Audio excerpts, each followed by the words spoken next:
Good morning, everyone. Thank you for joining us here. Today is the City of Morro Bay Tourism Business Improvement District Advisory Board meeting, and I'd like to thank everyone for coming today, and I'd also like to thank our board for being here. We're going to call this meeting to order at 9:02, and members present today, I've got Stephen Allen. I have Joan Solu. Thank you for being here. Amish Patel, Chris Kosteka, Nancy Dickinson, and myself, Charlie Yates. Absent today is Isaac Sue. As we call this meeting to order, I'd like us all to take a moment and reflect. A moment of silence, please.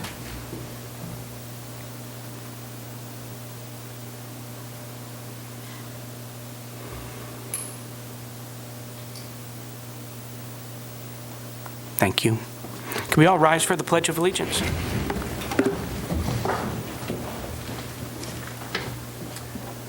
Okay. I pledge allegiance to the flag of the United States of America and to the republic for which it stands, one nation, under God, indivisible, with liberty and justice for all. We all know that. I know. God bless America.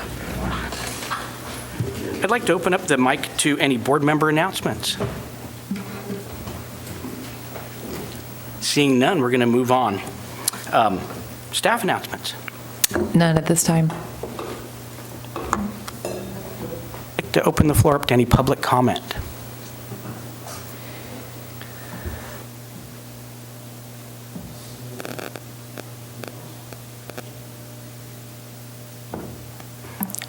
Christine Johnson's going to make a presentation about the very exciting news happening with the Central Coast Aquarium.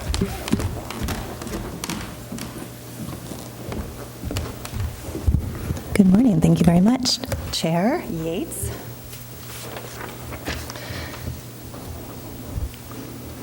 Okay, good morning. Great to be here. Thanks for the time. I appreciate getting snuck in on this big, heavy agenda day you've got going on.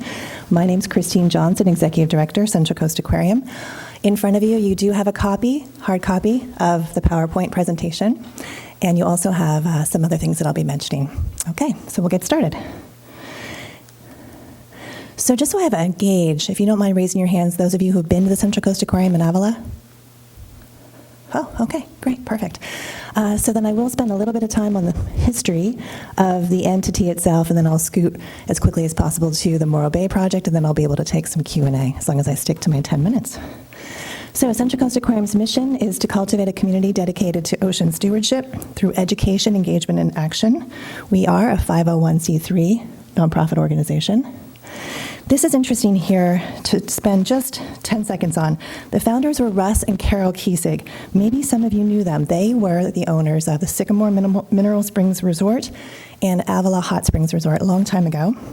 And they were the founders. Actually, Russ had a history from his childhood with sports fishing, and he just brought that love of the ocean to Avila, and he started out teaching marine science classes on the Hartford Pier, just kind of by himself, one guy. And then from there, it grew over the years to a place where we just celebrated 25 years as a nonprofit. So you may have heard of Port St. Louis Marine Institute, which is his first name, and then it transferred to Avila Beach Sea Life Center. At that time, the building where we are now, 50 San Juan Street in Avila, was built due to the remediation funds that were made available because of the underground oil spill in Avila. Unfortunately, Russ did pass away in 2005, wasn't able to see the building open, but it did open, and it was originally just for school students and maybe the general public once in a while. In 2013, the name was changed to our current name, Central Coast Aquarium, to reflect the fact that we are SLO County's leading resource in marine science education along our 100 miles of coastline. Board of Directors, we are a nonprofit. We have a volunteer board of directors. We have 3 full-time management staff, 4 part-time aquarium educators, and obviously, we would not be able to open without those 80 volunteers. So we have docents who guide you through the exhibit hall, and we have people who help feed our fish, clean our tanks, and facilitate school programs. what's our impact? Who cares what we do unless we're making an impact, right? So what we can point to are through either a school program or an outreach activity, like when we were here for the Amgen Finish, or when we come to the Morro Bay Aquarium, or excuse me, the Morro Bay Library. Through those activities, we've reached 33,400 students or members of the public through our outreach and our educational programs, and this is in 1819. And we are on track this year to welcome at least 32,000 visitors to our little small two-room aquarium in Avila Beach. So we started to take zip code information. It's voluntary. We ask people to tell us if they're willing. And in the summertime and the spring, it won't surprise you that our visitors come from Tulare, Fresno, and Kern County. And then in the winter and fall, we see our locals who come, and then many people from northern Santa Barbara County. We have quite a few visits from Santa Maria. We're open every day, but Monday, 10 to 4 at our location. Our admission is $8 for general admission, $5 for seniors and active duty military. We do see quite a few people coming from our military bases locally here. Free for kids under 2. We encourage locals to spend $80 to get an annual membership, and then they have unlimited visits. And we're going to be open in the summer of 2020 from Memorial Day to Labor Day, 7 days a week. So, getting to Morro Bay. And I skipped ahead. There we are. So, since 2013, the Morro Bay, the city, Central Coast Aquarium, and Cal Poly Center for Coastal Marine Sciences agreed in concept to a public-private partnership for redevelopment of the Morro Bay Aquarium, which is now closed. It was a feasibility study was commissioned. The city in 2016 had some economic development funds. Of course, it's very different today, but they did have them there. They donated to that feasibility study, but yet little progress was made in those almost 5 years. In March, let me see, I'm gonna go back one.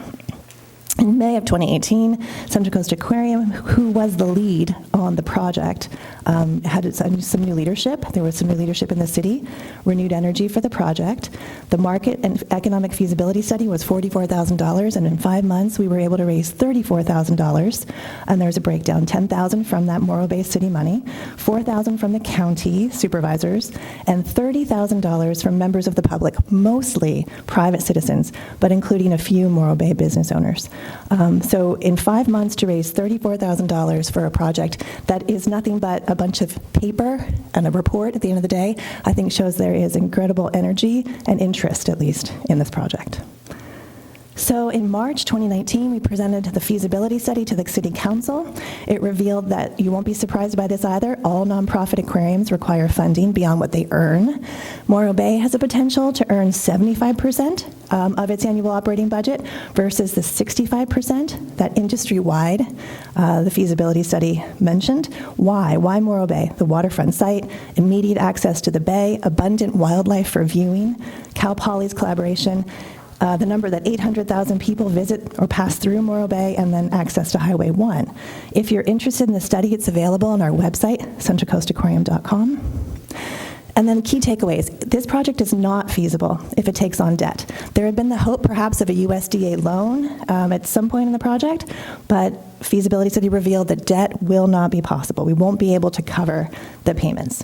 The project's not feasible if there's no offer of land lease support from the city. So in terms of what is the land lease going to be, what kind of a lease term would the city give the nonprofit aquarium? If it is, let's say, a market rent land lease, then its project's just simply not fundable or not feasible. Right now, our land in Avila is $1 a year through the county. And then if funding is not secured by a combination of private donations and public grants, the project's not feasible. In other words, there's no pot of money somewhere waiting for this project, and it's not in the city, and it's not at our nonprofit. It would have to come new money coming in. There are grant opportunities, but obviously most of it will be private philanthropy. So even with this, the city said, well, let's move forward and see what we can do. So where we are now is phase 2 fundraising. We have a 1-year timeline from March 2019 to generate interest in the project. And here we are. Phase 2, we need a concept plan. What will it look like? What will be on the inside? What will be on the outside? And then finally, what will it cost? The Central Coast Aquarium had 2 bids, 10G Aquarium Systems. They're located in Carmel. They do a lot of work for aquariums, and locally we've worked with them in Avila. They're great. These are their 2 bids. RRM, a local design group that knows our waterfront pretty well. In order to get this concept plan finished, it's $38,200. We've currently raised $26,300. We're going to pick up a $5,000 check. It's included in that blue number this afternoon. So our balance needed for phase 2 is $11,900. So it's significant progress in just a few months, and we're really pleased. Most of this funding has come from businesses in Morro Bay, including thank you to the Allen Group, who donated as well. So this just tells you what the concept plan will bring to us. This is critical information that we need to know. All of this information will then be the basis for any future capital campaign. But before we go to raise the capital money, it'll come back to the city. Activities, you all probably got a letter from me maybe in August. It's the same letter that's, well, if you own a property, if you own a hotel, you got one. It's on your desk right now, asking for, it's kind of a project update like I'm giving you today, and asking for philanthropic support if you can. I'm also going to go to the Chamber of Commerce. I sent a letter to their membership, same letter, just a different 2-line, and I sent the same letter to the Embarcadero master leaseholders. There are some that have donated, not all. Really just let them know that this is indeed moving forward and where we are. I'm here today, hoping to reach out to vacation rental owners. And this is just basically an update and a request for support. So it's not possible to move forward without the support of a cross-section of folks. We definitely have a lot of public support and individuals who are willing to support us, and that's not just from Morro Bay. It's from the 3 areas in our coast. You know, we kind of look at Cayucas and Los Osos as our partners, but also people in San Luis Obispo. Visionary 2 donor recognition. If you give $1,000 or more, you go into a Visionary Circle donor recognition, which if there ever is an aquarium, will have a prominent place on the wall. And all tax donations are tax deductible, or all donations tax deductible. And we haven't spent the money. I want to say this too. If we don't reach our goal of $11,900, the money will, be refunded back to you, or you may decide to keep it within the organization and use it for another purpose. So we haven't spent any of the money yet. Okay, so I know that was quick, but I think that's okay. You have the information you need, and now I can take any questions if Jen says there's time. Thank you. And also, please feel free to reach out. Another thing I want to mention just briefly is that there's also another sheet. It's an invitation to all of you as Tbut members and all of hotel owners and hotel managers. You can have a behind-the-scenes tour in Avila. Just give us 2 days to set it up for you, and we'll show you how things operate and talk about how it could be similar to Morro Bay, but also very different than what we would have in Morro Bay. Thanks. Thank you so much. This is such an exciting thing for Morro Bay. I know how exciting it was for Avila Beach and for the county, and for tourism, and for our future generations to learn about the man-ocean interface. I think it's critical. So thank you. Great. You're welcome. Thank you, Christine. That was a great presentation. As a kid, we used to go to Monterey and Cannery Row, and right before the Packard family was instrumental in bringing in the Monterey Bay Aquarium. I don't think we're going to do something of that size, never know, here in Morro Bay, but what a great thing for tourism and for the community. So we appreciate it. Our business did contribute. I would encourage all of you, to talk to your companies and do what you can, but thank you for your efforts in this. It's appreciated. Thank you very much. Christine, did I hear you say that those that donate to this phase, if you don't reach your goal, that those monies are refundable if they so choose? Yes. Okay. We hope we could talk you into keeping it for marine science education in another way, because we are a county-wide entity, but absolutely, if this is what your passion point is for the project, then those monies would absolutely come back. Yeah, we haven't spent any of the money for this. It's great news. Thank you. Can you tell me a little bit more about the structure of the public-private relationship? Great. So the city and Cal Poly and Central Coast Aquarium, those are the 3 entities. The city and the Central Coast Aquarium have had more time to communicate back and forth with one another, so that partnership looks like Central Coast Aquarium running the day-to-day facility, operating Avila and Morro Bay. The changes that we could make would be dependent upon the Cal Poly process. So then they are also figuring out on their end what exactly they want out of a potential new place in Morro Bay. They also do run now there's the Cal Poly Pier, which is in Avila, which is a large infrastructure need for them, and they do have a lot of expenses, so they're trying to figure out what could they benefit from Morro Bay. And then so about 2 months ago, we had some key folks here on site in Morro Bay, and it was just endless. We were there 2 hours talking about the possibilities, and I think that was the first time they really thought about this could be their forward-facing marine science education, really storefront, because the pier is only open once a year, and it's not accessible to the public. It's a whole 1 mile till you walk out there, and that's where they have a lot of research. What they don't have is a way to celebrate to the public what they're doing in terms of marine science education. It's a younger major, but it is now a standalone major within the biology department, so they are excited about doing, like, you could change an exhibit, where an exhibit wouldn't be just an exhibit, it would be a research project. They're excited about being right on the water, excited about what you could do right off the dock, excited about underwater cams we could set up. So lots of things like that. That will be the difference between Morro Bay and Avila, is that Cal Poly piece. And then right now, Avila is set up really well for K through 4 or 5, grade 4 or 5, kids to come and experience the aquarium. It's really built for them. It's their size. But having Cal Poly Research Classroom on the second floor of the aquarium would then allow us to open up a whole new program for older students, say like middle school to high school. So right now, this morning, we have a group of high school students with Central Coast Aquarium right now out on Captain Stu's Bay Cruise going over to the Sandspit, and they have an underwater ROV that they're guiding around to see what's under there. So those things you can do for students, but we're also able to do those things with the general public. So everything we do for a student, we can do for people when they come on the weekend. So this September, we're going to do squid dissection to the public. So in other words, you pay $8 at the aquarium, you pay $12, and you can do a squid dissection with your entire family on the second floor. That's what we'll have available, and that's how we can add value to the tourists. Because we already have the curriculum and the skill set. So we just have to create a program so that people will come with their families and say, oh yeah, that's cool, let's do that. So those are the kinds of partnerships. But the city, the partnership that we're really counting on is having the help with the lease. So if they're charging us fair market rent, then it's just not going to be feasible because we won't make money. It's not going to be a profitable business. Yeah. Great, thank you. I'm particularly interested in some of the things that you're talking about the differentiation between the Avila experience and the Morro Bay experience, and how you could help us to drive overnight stays, not just day visitors. So how do you see yourself creating a program that really entices families to come and to stay for multiple days?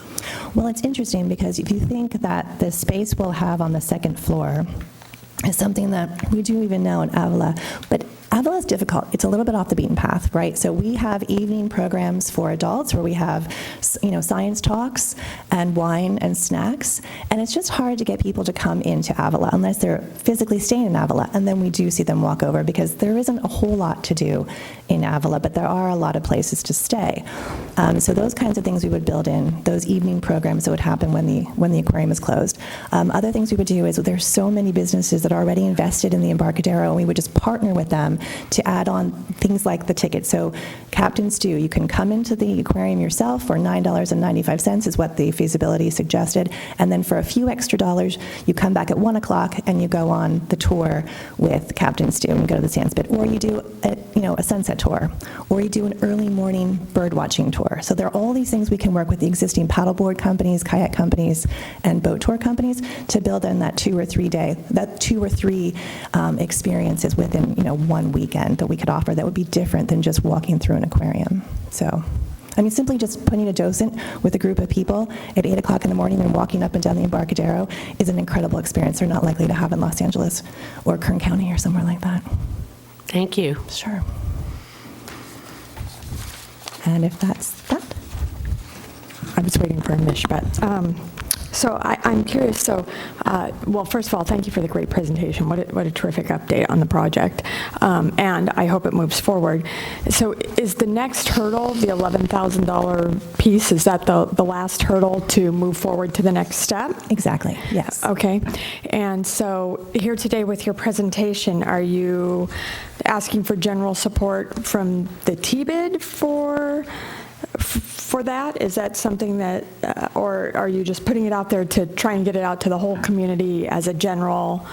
Because I can see where this would obviously, moving this project forward, it seems like an incremental amount that could help move the project forward a little quicker and get over the hurdle, but obviously it's not a budget line for us now, but maybe it could be. And what was your deadline date on that, 11,000? Well, the city's given us 1 year from March, and my next quarterly report to the city is October 8. So it is short term, but that's fine because you saw how the project really lagged for several years. So we're supportive of a quicker timeline. It would be great to have it wrapped up by October 8, but any significant progress, I can report back to the city that, you know, there are a few things that are out there that people want to support. Sure. But this is not a direct request for Tbut funding, because I do understand that, you know, you make your budgets and you stick to them. Would we turn Tbut funding away? No, of course not. But we definitely do think there's room for tourism-related business support. You know, you saw that $30,000 came from, I think, 5 or 6 of the nearly 50 people who donated to get to $30,000 came from folks who have businesses here. Some on the Embarcadero, some are not. But they understand, you know, they can see the future, right? Yeah. With Morro Bay having this attraction. So I just think quickly, if we could get, you know, another $1,000 donation or $500 donations from, you know, 10 or 15 businesses, that would be terrific. And then we would have those champions for the next stage moving forward, which is going to be a lot larger, which maybe that would be something if we get through this phase, because this is the stumbling block. If we don't get through this, it just says, hey, people aren't that interested, right? So we're not going to bang our heads against the wall forever. We think we're close, so we would love to get it wrapped up, you know, in the next month. But then certainly we would want to come forward in a formal way and make, you know, a request for funds from Tbut at that point. Okay, Unless you find there's some wiggle room in your budget this year. Christine, and there's some recognition levels for different businesses if they support. Could you maybe just briefly tell us about those? Sure. Well, because the feasibility study is really difficult to get excited about, we did have Visionary Circle membership level for recognition, again, in the future if there is, you know, a structure. And that level started at $250 because we really weren't sure people were really going to care. We were really gratified that so many people did, and then actually most people probably gave at the $500 to $1,000 level just at that phase. That's how we could get there so quickly. So this time, Visionary Circle 2 is 1,000 and above, and then that recognition would be, again, part of that initial largest donor wall, whatever we would create. It would have the most prominent amount of recognitions. But truthfully, if there was a conversation about, you know, a larger donation of a $5,000 or $10,000 donation, we did have a $10,000 donation for this phase, and we are getting a $5,000 one from businesses. So at that recognition time, we will talk about how they can be recognized for the larger gift that they've given. So yeah, it's all a work in progress. Well, it's an exciting project, and I love how you're using technology out in the Bay, even coming up on this next visit that people are having. I think, you know, for the size that we have, Stephen mentioned it, I don't think we're going to have something ever the size of Monterey Bay Aquarium. So using the assets that we have in a unique way, that's very clever. So yeah, really appreciate it, I think, by the whole community. Thank you. Thanks so much. We appreciate your support and appreciate just your attention today. Oh, Christine, one more. So if you get through this phase and meet with the city and get on to the next phase, I'm assuming you're going to need to raise in excess of $100,000, $200,000 for construction costs. How, or more, I'm sure, but how is that? What's the plan on raising those funds? Right. So right now, internally, we're keeping the funds in a separate savings account within Central Coast Aquarium's budget. Once we get past this phase, we will launch into a more public capital campaign. So right now, this is a really quiet fundraising time, going to just people who we think are passionate about it in general. And we've been fortunate to be able to raise the funds that way. But once we have final numbers, and that's what the concept study will give us, how much things are and what it will cost, then we would launch a capital campaign where we bring people in, you know, to a steering committee, and we create that. Hopefully by then we're able to talk to a few people and have some large donors secured, whether that's corporate or private, you know, some gifts of $500,000 or $1 million, because potentially it would be a several $1 million project. Not that it has to be all bells and whistles initially, right? But it will be a significant investment. It's waterfront, it's California. So that process will be helped. The the entity that will help us will be the SLO County Community Foundation. So they were able to step in and do all of the administrative work for the peer fundraising they did in Cayugas. So basically, the checks go right to the community foundation. The money, because it's a large amount of money, and we are running another 50. We're running a business now in Avila. We don't want any question about those funds to be were those funds spent in Avila. This way, community foundation will have those funds, and they actually will do all the administrative work. They'll do the donor recognition letter. They'll do the reporting. So we were really fortunate that when we met with them initially, they offered that service to us. It'll be a very teeny tiny fee, but well worth in terms of transparency. And 3 full-time people, 4 part-time people right now in Avila. It would be a risk to the project that we would not be able to manage it. So that's but it would be a large capital campaign like you see other people doing. Yeah. So are you going to set up a separate 501c3 for the Morro Bay Aquarium? It's not the intention. Okay. Because it would, at this point, what the feasibility states too, that there will be the same executive director for the 2 entities. So we wouldn't be doubling the staff. We'd just be adding appropriate staff. Sounds good. Yeah. And adding volunteers. Great. Okay. Thank you so much. I appreciate it. And Awesome, yes. awesome job. Oh, thanks. And you have my contact information, so please call me and come visit. Thank you. All right, that is very exciting. Moving on to business items. Oh, consent agenda, sorry. Has everyone had a chance to look over the minutes from the last meeting? Can I get a motion to approve those? I'll make a motion, Charlie. I second it. Call for a vote. All in favor? Aye. Aye. Any abstentions? Pass and moving on.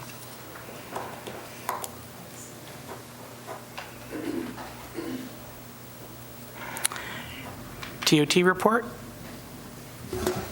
Sure. Good morning, Board.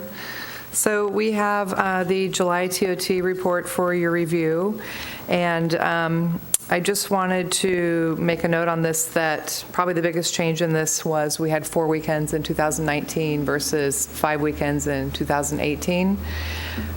So our occupancy was down 2%, but our ADR was up 1%. We tried to do the Patriot Pride during 4th of July, and it was well received by veterans. But, it's just very quiet on 4th of July weekend, unfortunately, in Morro Bay. It's very, very quiet. So is there anything I can answer for you? Do you know what hotel rooms we lost this year? Last year, it says it reads 916 rooms. This year, it reads 910. Was somebody under renovation? That's correct. The Best Western El Rancho, which is now Twin Bay, had rooms down. They were down to 15 rooms in July while they've upgraded all their rooms. Oh, okay, great. Yeah, I saw that there. So that has an effect. Obviously, it has an impact, yeah. In total money, but our occupancy is correct because we did make sure those rooms were full out. Mm-hmm.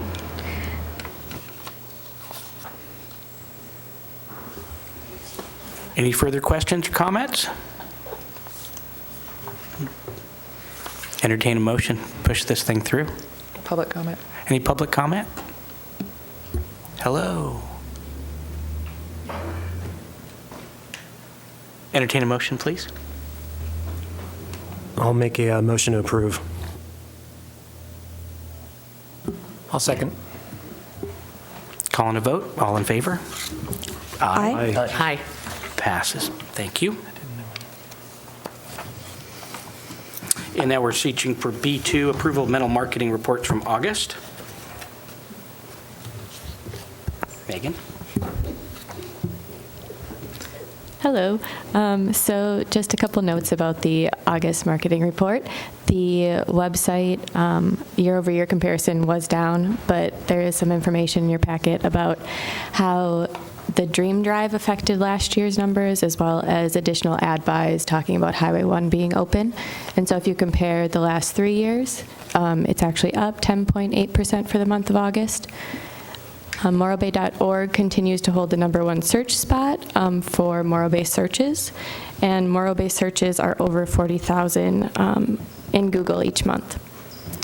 As far as keywords go, the Morro Bay motel/hotel keyword search continues to have upward movement. It's now at the 5th spot under searches with a volume of 22,200 each month.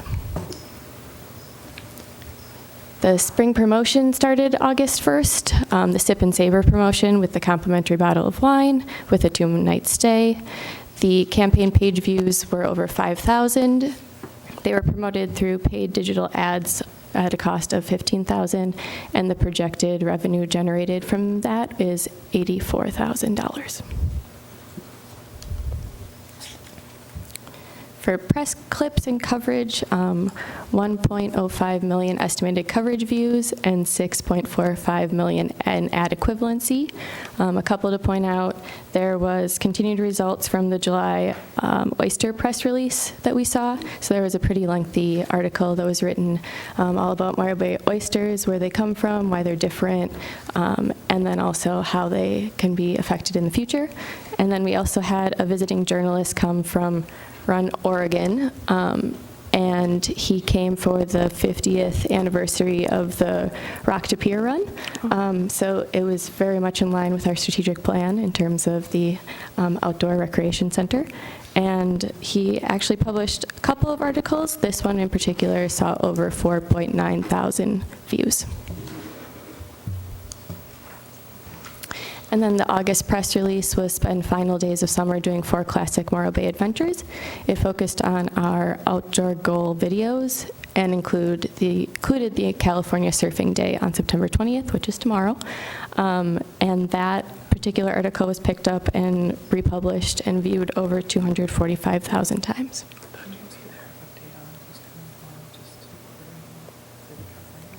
Yeah, we actually have a group coming in. They're actually coming in today and staying overnight from Visit California, UK, and they are going to be doing surfing specifically in Morro Bay. So we're excited about that. Show them, yeah, Morro Rock and all that. Any questions?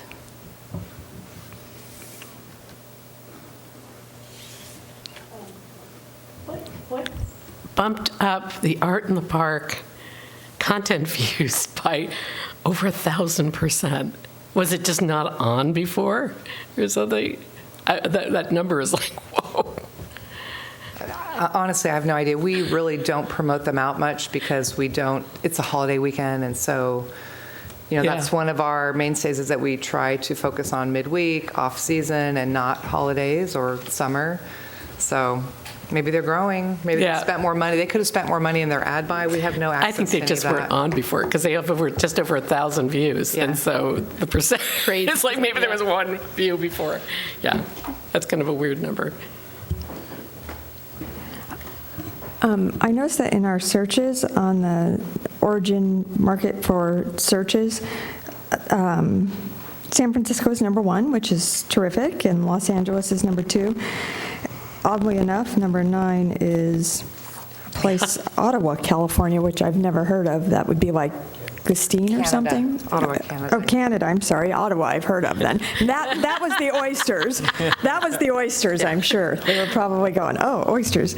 But I don't see Fresno on here anymore. Yeah. It's like Fresno's fallen off, and I know that they're a huge market for us, for the Central Coast. I mean, it's that easy drive, right? And so I'm wondering what's going on there. Is there any insight on that, why Fresno may have fallen off of there on our top 10s? I have no idea, but we can ask, because usually the Valley is on there. Yeah, right? Yeah, it's not just Bakersfield. It could have been like number 11. I'm sorry? It could have been number 11. Oh, yeah, right at the cusp, right, didn't make the cut, okay. So remember, we don't spend money in the Valley advertising. So the ones that you're seeing in the top 10 are where we've either had PR that's come out or we've placed digital media there.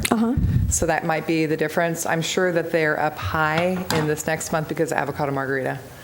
So Yeah, I had to be in the Central Valley, which I love our farming communities, so I don't adore the heat. And so I have, and Christine has one too, football players at Morro Bay High School, and we're in this new Ocean League, and a lot of our games are in the Central Valley in these small farming communities, like 30 miles off of the I-5 due east. Oh my gosh. And I know it's pretty hot out there. But what was really interesting is I spent the night a couple of times and watched their news in the morning, and they report their weather for like 30 minutes over there. And I'm not sure why, because the person turns into a zombie reporting 102 and 104 and 105. It just kind of doesn't really vary. But it would be interesting to see if we could get them somehow to report Morro Bay's weather over there, because every time you meet somebody over there and you tell them where you're from, they're literally, oh, God, you have the best weather. We just have to get over there. We haven't, if they haven't been there this summer, or we were there this summer and we stayed and it was just great. Oh, the weather is so great there. If we could somehow capture that, I don't know. Anyways, just a thought, because it's so hot over there. It made me think about that. I like that idea. The Morro Bay Maritime Museum was chosen by PG&E, and we did put in a interactive weather station, and that could be accessed and connected. So I'll look into seeing how we can get that data pushed out a little bit better. All right. I'd like to call a motion for approval of the mental marketing report, or public comment, rather, before. Seeing none. Looking for a motion. So moved? I motion to approve. Yeah, I'll second. That's fine. Second. All in favor? Aye. Aye. Aye. Motion and a second. And all in favor? Aye. Aye. Thank you. No. Aye. Moving on. Okay. Now we are at B3, consideration of the Morro Bay Tourism Business Improvement District Supplemental Annual Report, continuation of the Tbut assessment for the fiscal year 1920 with the inclusion of vacation rentals. Okay. Did you take my, thank you. It's okay. So this is coming back to you. It went to council, as you know, and they agreed that vacation rentals should come in and RV parks should not. And so we're back here. This should be the last time that it comes to you before it goes through the council. And this is being really focused through our city attorney, just so you know. So the documents that are attached came from Chris Newmeyer. He wrote the supplemental annual report to make sure that it included everything that we need, as well as the municipal code needs some changes as well to include vacation rentals. So basically, this is just coming back to you as part of so usually we do our annual report right at the end of the year, and you approve it and we renew the Tbut. But since we're going to make a change to the district, we have to do it now for them to come in January. So that requires you reviewing the budget again and the additional money, and reviewing the supplemental annual report that he wrote, as well as the code, the highway code. So that's what we're doing here today. Yeah. So some things that I wanted to talk with you all about is the budget. Let me get to that. So as part of the city council recommendation, they would like to see vacation rentals that are pre-booked to not have to pay TOT. Because they booked so far out, that was a point of contention with VRs, that they were worried about. People had booked 6 months ago, and then they're going to get there, and they have this additional cost, and so that was an agreement, and hopefully the board will agree to that. That's one of the recommendations today. And then on the budget, I started reviewing kind of the different parameters of what we need to do, and it's pretty involved, because one of the things that's kind of the issue is because they don't have their individual websites. They're hosted on like an Airbnb or a HomeAway. We can't pull that content just cleanly over onto SimpleView. We actually have to go in, rewrite the content, do new photos. I mean, it all has to be done over from scratch. So it's going to be a substantial time allotment. And so we're assuming the onboarding is going to be at least 2 months. Talking with Jackrabbit as well, same thing. They do have a platform that we can bring them in and clearly show hotels versus vacation rentals and clear the rates. And I'll bring that back next month and show you examples of other cities and how they're doing that. We'll go through that part of it. So we're not going to look at the technical side of how that looks, but they do have the ability to do that. So next month we'll look at, do we want to do that or not? But my recommendation is any leads are good leads. We want to keep those leads. We don't want to lose our direct leads.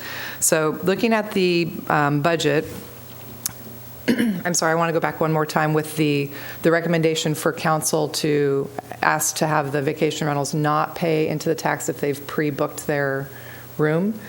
What we're making an assumption that we're only going to see maybe 25% of the total income in this first year. That's what we kind of need to assume. Yes, Joan? In the first portion of the year? January to the end of June. So instead of getting that back half, we're assuming we're only going to see maybe 50%, and the other 50% would have pre-booked. So I'm only assuming $40,000 into this budget from them.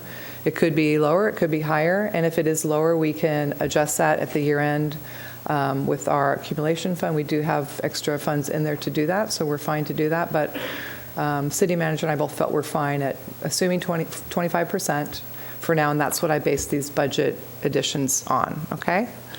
Everybody, that makes sense? Yeah? Okay. So let's go through the different budget items. So we'd like to start getting some of the digital media onto their platforms, and this would be with our outdoor goal videos, the 15-second videos that show the destination. And with those, we would do some videos specific to vacation rental lifestyle, whether it's families coming out of their door and out onto the beach, or something that really invokes that they've been in a home and they're coming to the beach or coming to the bay. So we'll do some new videos to show that, but still selling the destination, and we'll run those for the digital media for this half of the year. And I would expect those to probably start running in March, is our anticipation based on when we get the onboarding done. And I have planned for 5 12-second videos to be produced for that segment. For digital assets, really to have consistency and have the quality that we've raised our website to, we need to go out and get a hero shot of each property. That's 250. So that's one of the things we do. And the other digital asset that we need to do is the actual videos. So I have $7,000 in the digital asset line item for them.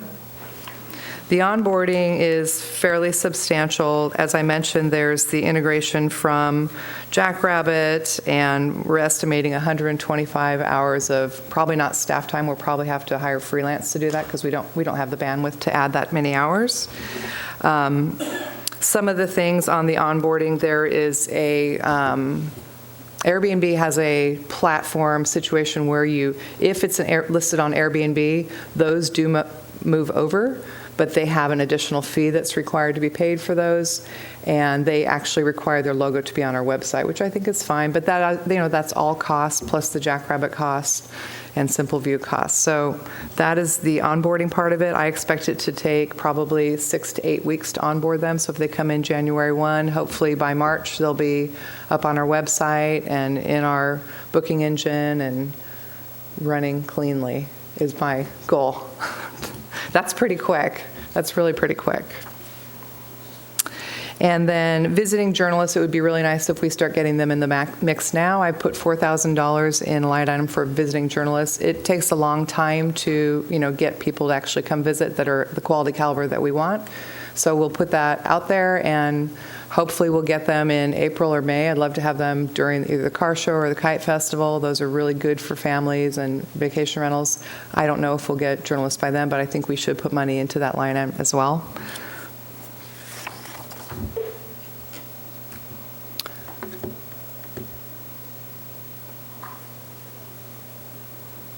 Is there anything I can answer on the budget? Do you want to talk about the budget at all? Nancy? Jen, what do you think is the continued maintenance, additional maintenance that you have to do of these?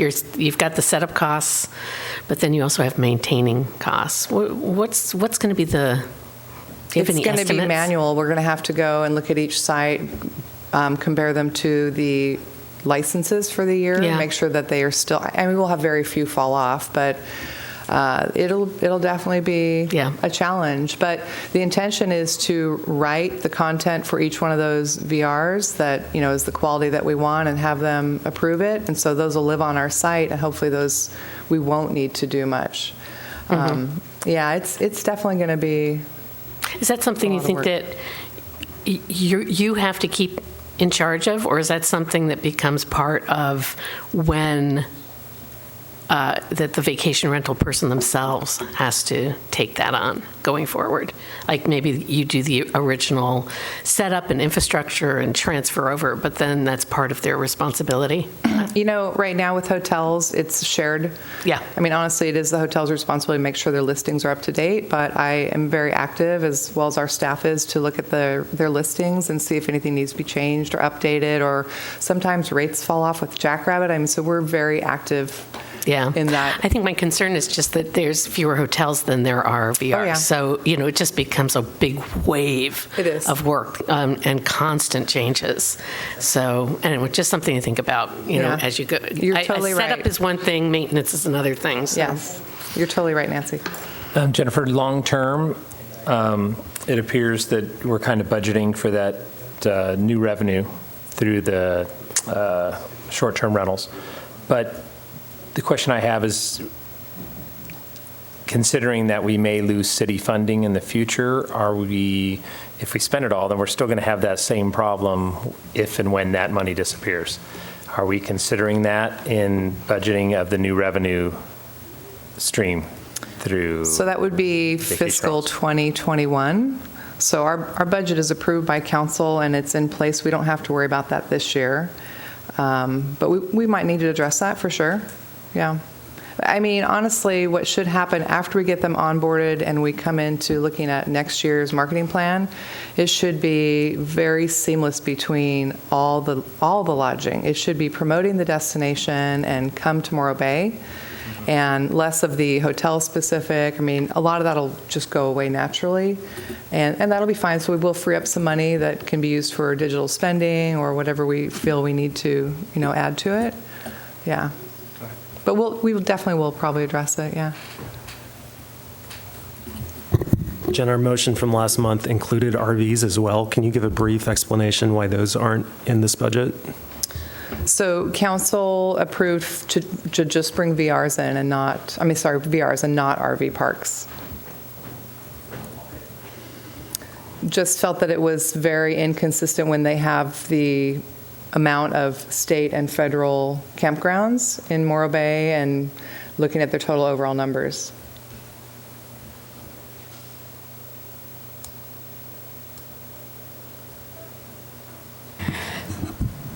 So I just want to make sure that I have clarity. Yeah. So we're voting to bring vacation rentals in, starting January and going through June 30th. We will do this same process all over again in May so that we can remain on a fiscal year in line with where we are. Okay, that's what I wanted to know. So just so we stay clean with the fiscal matched lot. with the city, Yeah. right? Okay. We'll also have to review our agency. We're on a 2-year review. I mean, there's a lot of moving parts, unfortunately, this time, so, Okay. yeah. Well, Yeah. what do you do? It's how it goes, right? Exactly. So, just keep going forward. So, okay, so I just wanted to make sure we were going to remain on a fiscal, because the budget process would be really wonky for us if we didn't. Okay, so this is round one, and in May, we'll have round one. So, there you go. Okay. So are we looking for individual 1, 2, and 3 motions, or can we do one motion for B3? You need to do the 3 things, but I have some more things to go through really thank quick. you. So let me finish going through this stuff. So I just want to really talk about a little more in depth on the pre-bookings that City Council asked us to take into consideration, because it was a little different from what you guys had done. And I'll just read through the section. It says, staff recommends that Tbut Board recommend to City Council that the city honor those specific terms and contracts executed prior to inclusion of Tbut for actual stays through June 30th, 2020. In other words, if someone has a contract executed in December 31, 2019 for a stay in June 20, or even 2022, those customers would have to pay no Tbut assessment. However, for contracts executed prior to December 31st,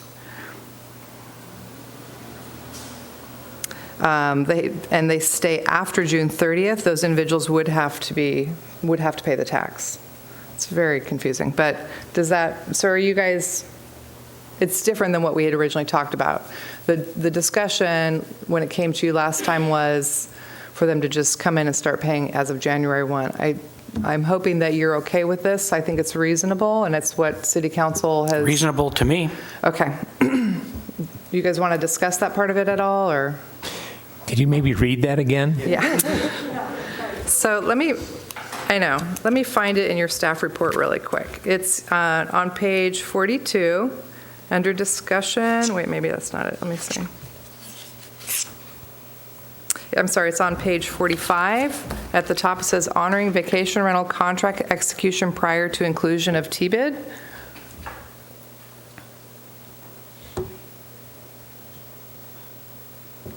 In directing staff to begin the process of including VRs into Tbut, City Council further directs staff to honor the terms in contracts executed between VR owners, managers, and their customers prior to Tbut inclusion date, early 2020. This was done because there is an assumed lag time between VR customer contract execution and the actual time the customer stays in the VR.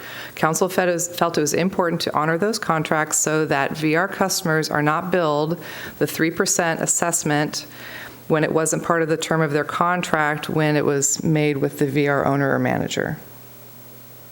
Is that a little clearer? I think that's fine. We talked It's about fine? that. Yeah. So, I just want to be very clear. So,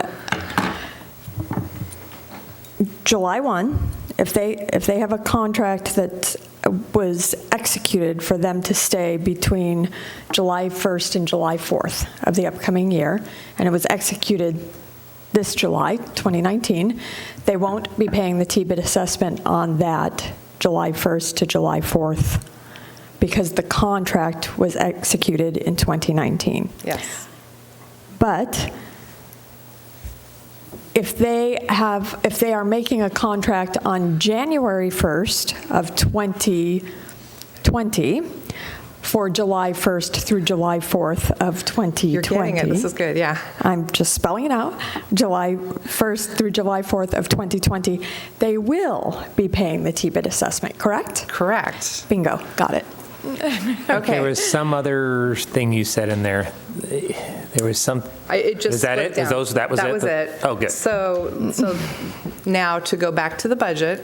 So the total anticipated income into the bid for a year, for 12 months, would be roughly $169,000. So for half a year, we're assuming $80,000. With this addition from council, that is why I only put $40,000 into my budget. So it could be more, and if it is more, we'll make an adjustment and roll that into our accumulation fund, and if it's less, we can adjust our balance correctly from the accumulation fund as well. This might be a little nit, but I think your example, they would pay, because if they book prior to December 31st, 2019, and have stays after June 30th, 2020, those individuals would be assessed. So July 4th example, they would be paying. Both of those people are paying. Yeah. Contracts executed prior to December 31st, 2019 that have stays after June 30th, those individuals would be assessed Tbut. Right. So if somebody booked on July 4th of 2019, they've already booked it, now. they will pay They pay. the 3%. So after June 30th, Yeah. everyone pays. Yeah. I think the city's saying that's probably enough notice to give some, Absolutely. to say there's been Yeah. a change. Which I think is true. Yeah, yeah. How are you going to underwrite all that? But if- With all, it's going to be the honor system pretty much? system, Yeah. sure. Yeah, just, Just like it is with hotels, to be honest. So that's an accounting, I have no idea. That's accounting process, and they're going to have to figure out how to do two different forms. Airbnb, and they have a stay July 1st through July 4th of 2020.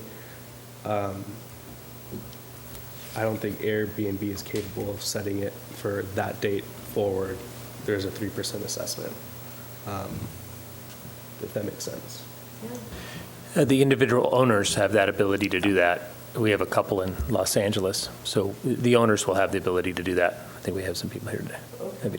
And you usually have direct contact with them, or you have a property manager that's in direct contact with every guest that's coming in. Yeah.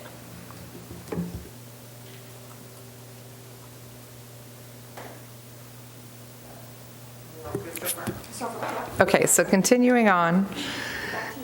One of the other recommendation is to move money from our accumulation fund. We do have dollars available over our minimum requirement in the accumulation fund, so I'm requesting Tbut to make a recommendation to council to move $10,000 into our current fiscal 1920 budget. And my intention is to use $6,000 of that towards visiting journalists and $4,000 towards unfunded grants.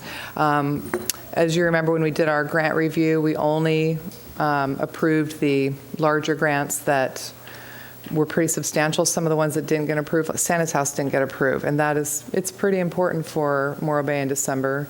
So we can do it several different ways.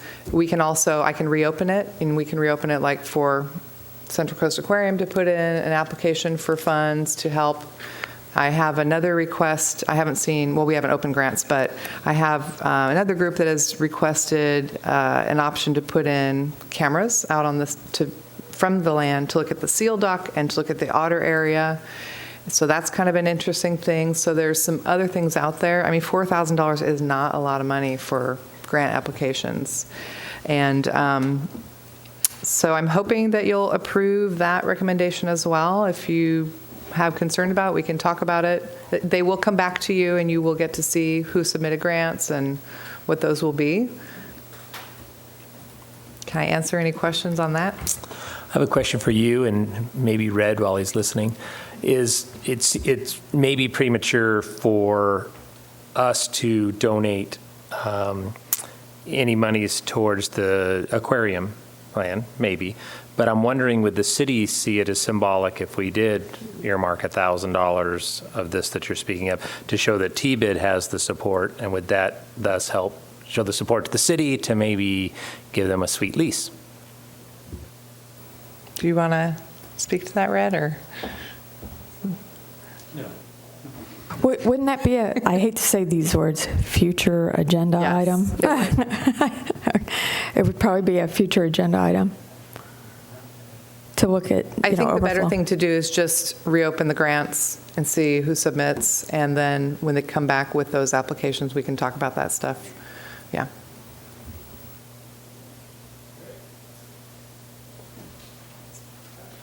Okay, so with that, I have 3 recommendations for you. The first one is to approve the supplemental fiscal annual report for expenditures of funds to be derived from the addition of the VRs, and recommend City Council to continue the 3% Tbut assessment in 1920. The supplemental report both provided supplemental recommendations on changes to the basis and the method of levying the assessments, as I mentioned, so it went into the city code and the highway code as well. Any changes in the classification of businesses, and further addressing the effects of the proposed changes in the next 6 required elements of the annual report, which are also in the supplemental annual report that Chris did.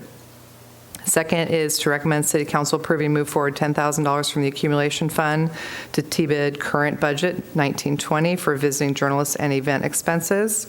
So we can change that from event to say grant, and that will make it broader. If we want to do that, you can do that.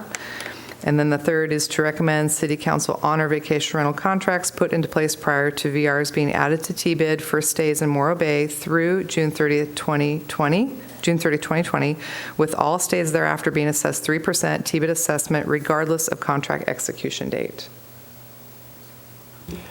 Are we able to make a motion just We need to do public saying to comment. approve B3, 1, 2, and 3? Or do We have need to read open that? public comment, and I think you might want to have board discussion to make sure you're all on board before we get that far, though. Opening the floor up. Microphones available. Hi, Chuck. Good morning. Chuck Davison, President and CEO of Visit SlowCal. I just wanted to comment on this item because I want to offer Visit SlowCal's assistance here. As I think most of you know, our tourism marketing district includes hotels, motels, vacation rentals, bed and breakfasts, and RV parks. And if you were to go to the SlowCal website and go to Morro Bay under vacation rentals, you'd see on our Simple View platform, the same platform that you list, there's already 56 vacation rentals listed with photos and content and copy. Be very easy for us to be able to help port that information over to your site as a starting point. We work with the vacation rentals every single year. We do an annual audit of 3,000 vacation rentals across the county, where we reach out and make sure that those vacation rentals are still licensed, the content that's on our site is up to date, and they are still open for business. So rather than you duplicating a process that's already in existence for your community, because we've been representing vacation rentals in Morro Bay for 5 years now, we'd love to offer Visit SlowCal's assistance with easing that staffing requirement for you as an organization, just again as one of the benefits of Visit SlowCal and what we bring to the table. Thank you so much. Any further public comment? Seeing none, I'm going to bring it back to the board for discussion.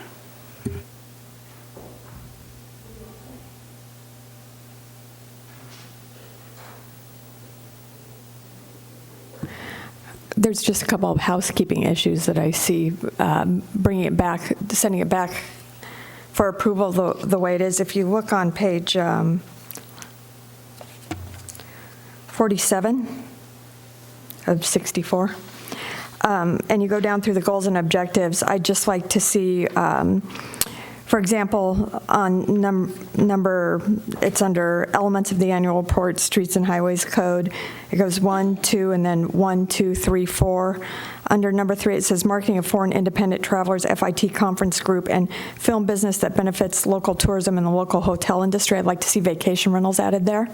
So anywhere where you see where it says like goals and objectives, number 2, occupancy and hotel motel revenues should now read occupancy and hotel motel vacation rental revenues. Everywhere where hotel is called out, vacation rentals need to be included. It's part of keeping the housekeeping clean. And it's part of including them in the goals and objectives. I mean, it's what we should be doing.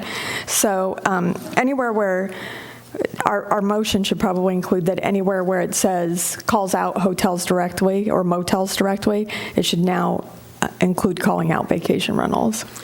Agree completely. Perhaps we just change it to stay overnight guests or overnight stays, just a generic term instead of. Or lodging? Well, Or lodging it probably needs to be stays. specific because it doesn't have RVs. right. It has to stay, Specific, I agree yeah. with that. I agree. It should probably, until we get RVs on board, or if that never happens. Lodging works for me. I don't know if we really need to. Can we just let the city attorney make that decision? yeah, that's more of a legal question. I will make sure that he updates that, and let's let him, I'll ask him. That's, yeah. Because it looks like we're asking them for money and not including them right now. That's all I'm saying. So I had that. And yeah, it goes on to the next page too. So yeah, whatever language the city attorney wants to do to include them, I'm game for. But I think we should definitely make that recommendation that language is put in here so it just doesn't fall off. And then the only thing I have is on number 2, that change events to grants. Yep. On number 2, recommend that city approve moving $10,000 from accumulation fund fiscal year 1920 budget for visiting journalists and grant expense, not event expense. Other than that, I'm good to go. Unless there's further discussion from you all. There was also a follow-up resolution to these that the city has, and that resolution that outlines tourism, the tourism structure, and I don't remember what year that was. It was a couple of years ago.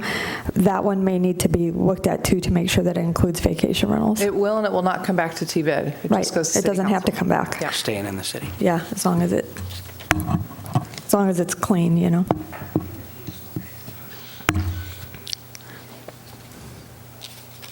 So to make a motion, do I have to read all three of those? I can't see it from here. Or can she just say approve recommended by staff, the three recommendations by staff? Oh, but we're amending it. As amended, yeah. Yeah. So help me You here. can just say, I'll make a motion to approve the recommended three, what do you have? The approve B3 recommendations 1, 2, and 3. Is that enough? No. As amended. As amended, yeah. I'll second. Did I ever read it all? All in favor? Public comment? Looks like we're moving on to a vote. All in We favor? got to vote. All in favor? Aye. Aye. aye. Thank you. All right, now for some fun. We're talking about B4, the renewal of the San Luis Obispo County Tourism Marketing, the TMD. Visits Locale. Chuck, come on up.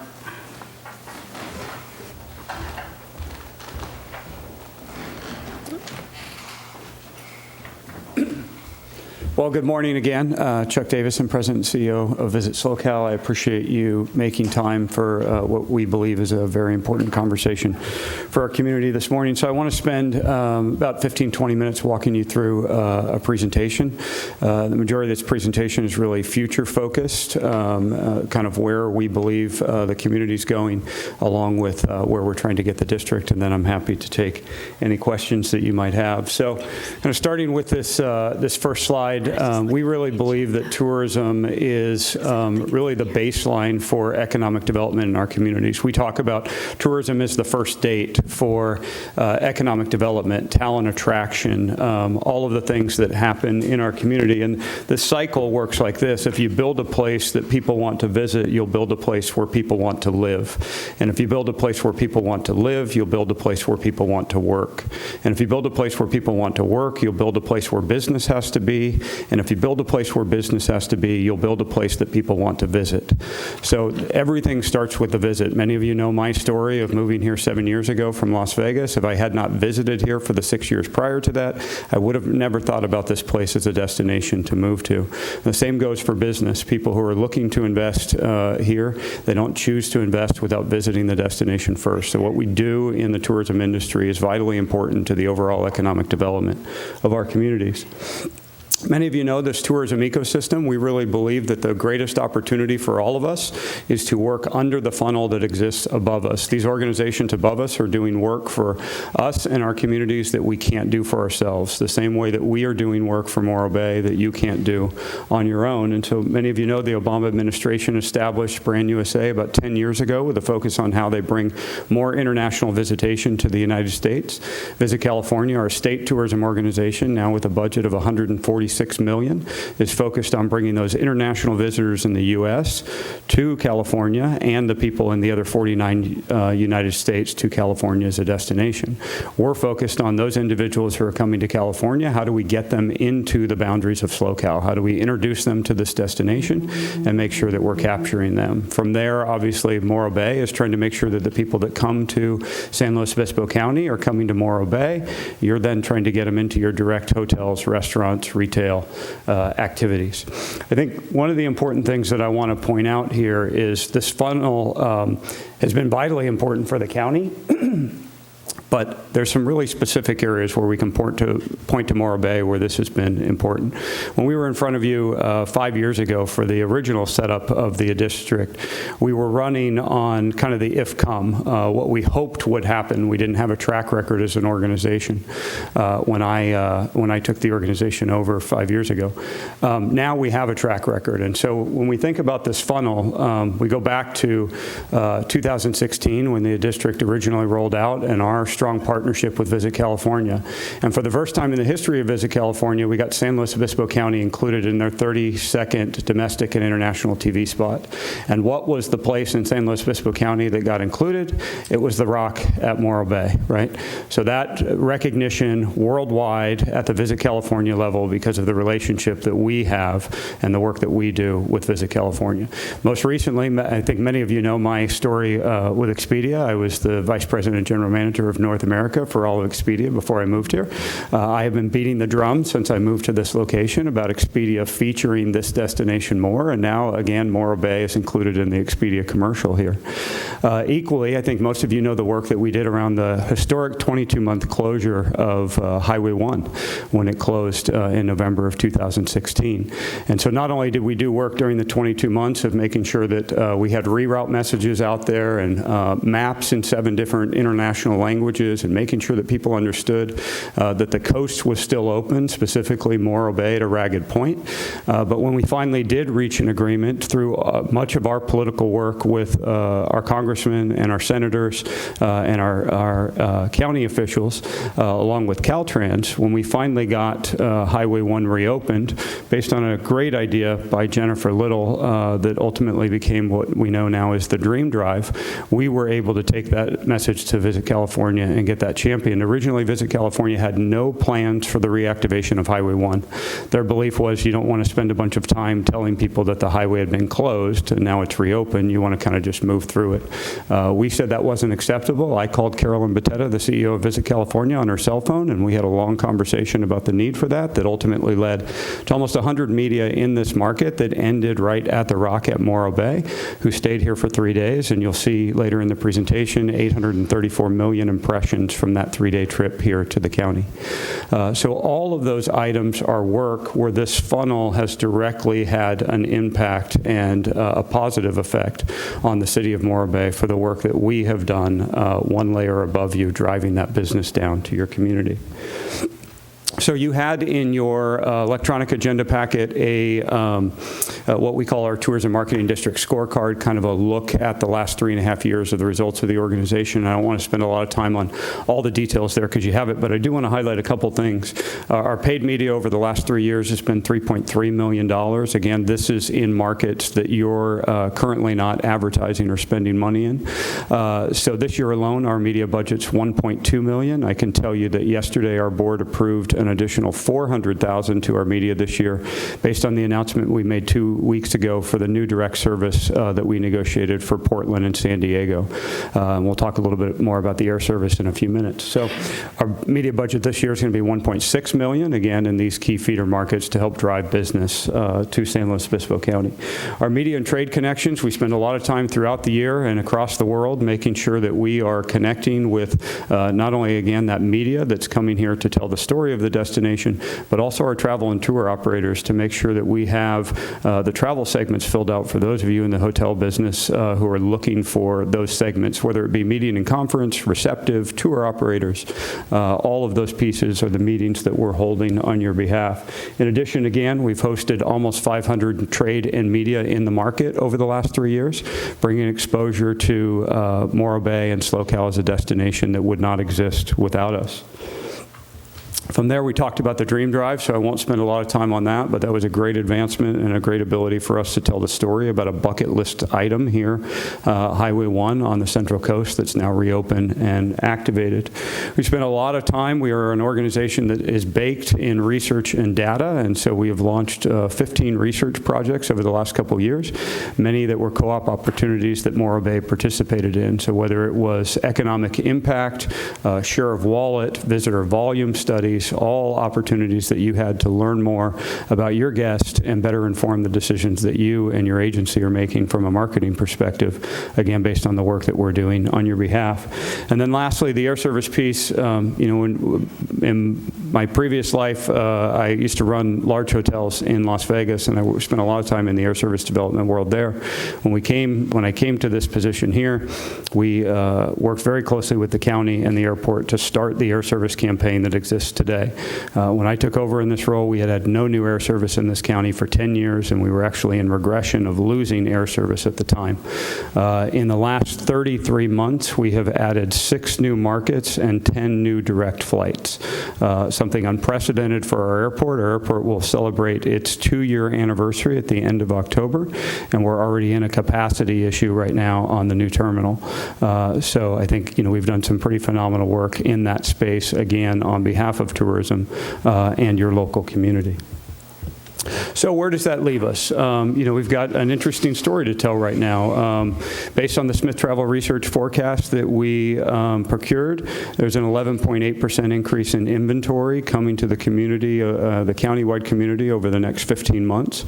Much of this inventory has opened over the last 3 months, and we have several hotels across the county that are getting ready to open in the next 90 days.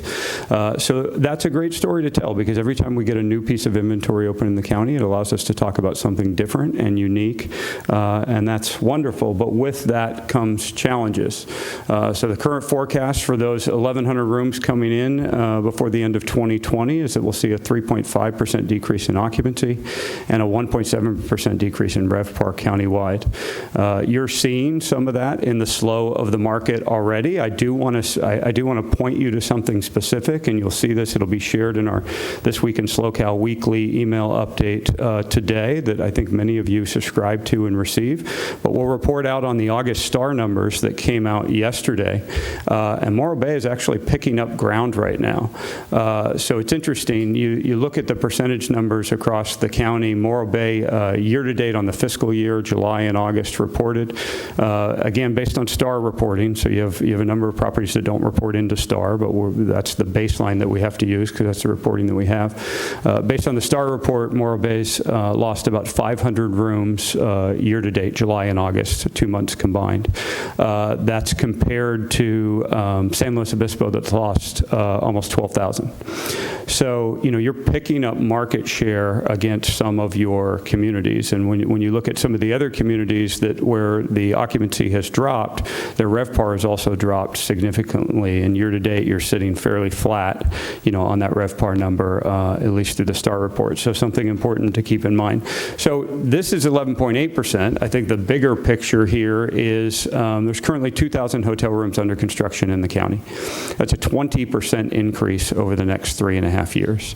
And so you couple this 20% increase, unprecedented in our community, with what's now a slowdown in the economy. How far it slows down, when it completely slows down, what the bottom is, nobody knows. But kind of a perfect storm of adding 2,000 rooms and the economy beginning to slow. You then think about the possibility of not renewing the Visit SloCal TMD, and you have 2,000 rooms, a slowdown in the economy, and no more regional marketing, and you really create a tsunami effect for our communities that it's likely they will have a very difficult time, if ever, recovering from. And so, the item that's going to be in front of you today for your consideration is really an up or down vote. We've spent, many of you know, we met with many of you as hoteliers going back over a year ago to talk about here's what's happening in the industry, here's what we need to consider, and that's where the terms that currently exist originally came from. We then spent 9 months in negotiation with the city managers and the county administrator that got us to this 10-year request at 1.5%. The negotiation on that piece is done and set aside, and the way the Tbut process works from a state level is it's in the petition, and what will be in front of you and the city council is an up and down vote. There is not a scenario of, hey, let's not do 10 years, let's do 5 years, and let's not do 1.5%, let's do 1%. There's no way to change the process. The train is already moving, and so what you will be deciding today and what your council will be deciding, should you move this item forward to them, is do we continue with the work and the efforts that Visit SloCal has done, or do we sunset the organization, close it down on June 30th of 2020, and let the operations that have existed cease to exist no more? So that's the item that we are faced with. So when we talk about, the growth of the market, again, it's a great story to tell. We have, when we started the organization in the TMD 4 years ago, we were advertising in 3 markets, Los Angeles, San Francisco, and Phoenix, based on the flight. About $1 million at that time spread across 3 markets. Essentially, with all that air service development, we have grown these markets to what was 7 a couple weeks ago, and now will become 9 with these 2 additional flights that we've announced. And so we're taking now 1.2 million and spreading it across 7 markets rather than 1 million and spreading it across 3 markets, which is starting to reduce our efficiency or at least exposure in those markets. So that is one of the reasons that we're in front of you asking for more funds. These markets are great. Our airport will always work in a hub and spoke model. We will never fly to smaller destinations. We will always fly from larger destinations.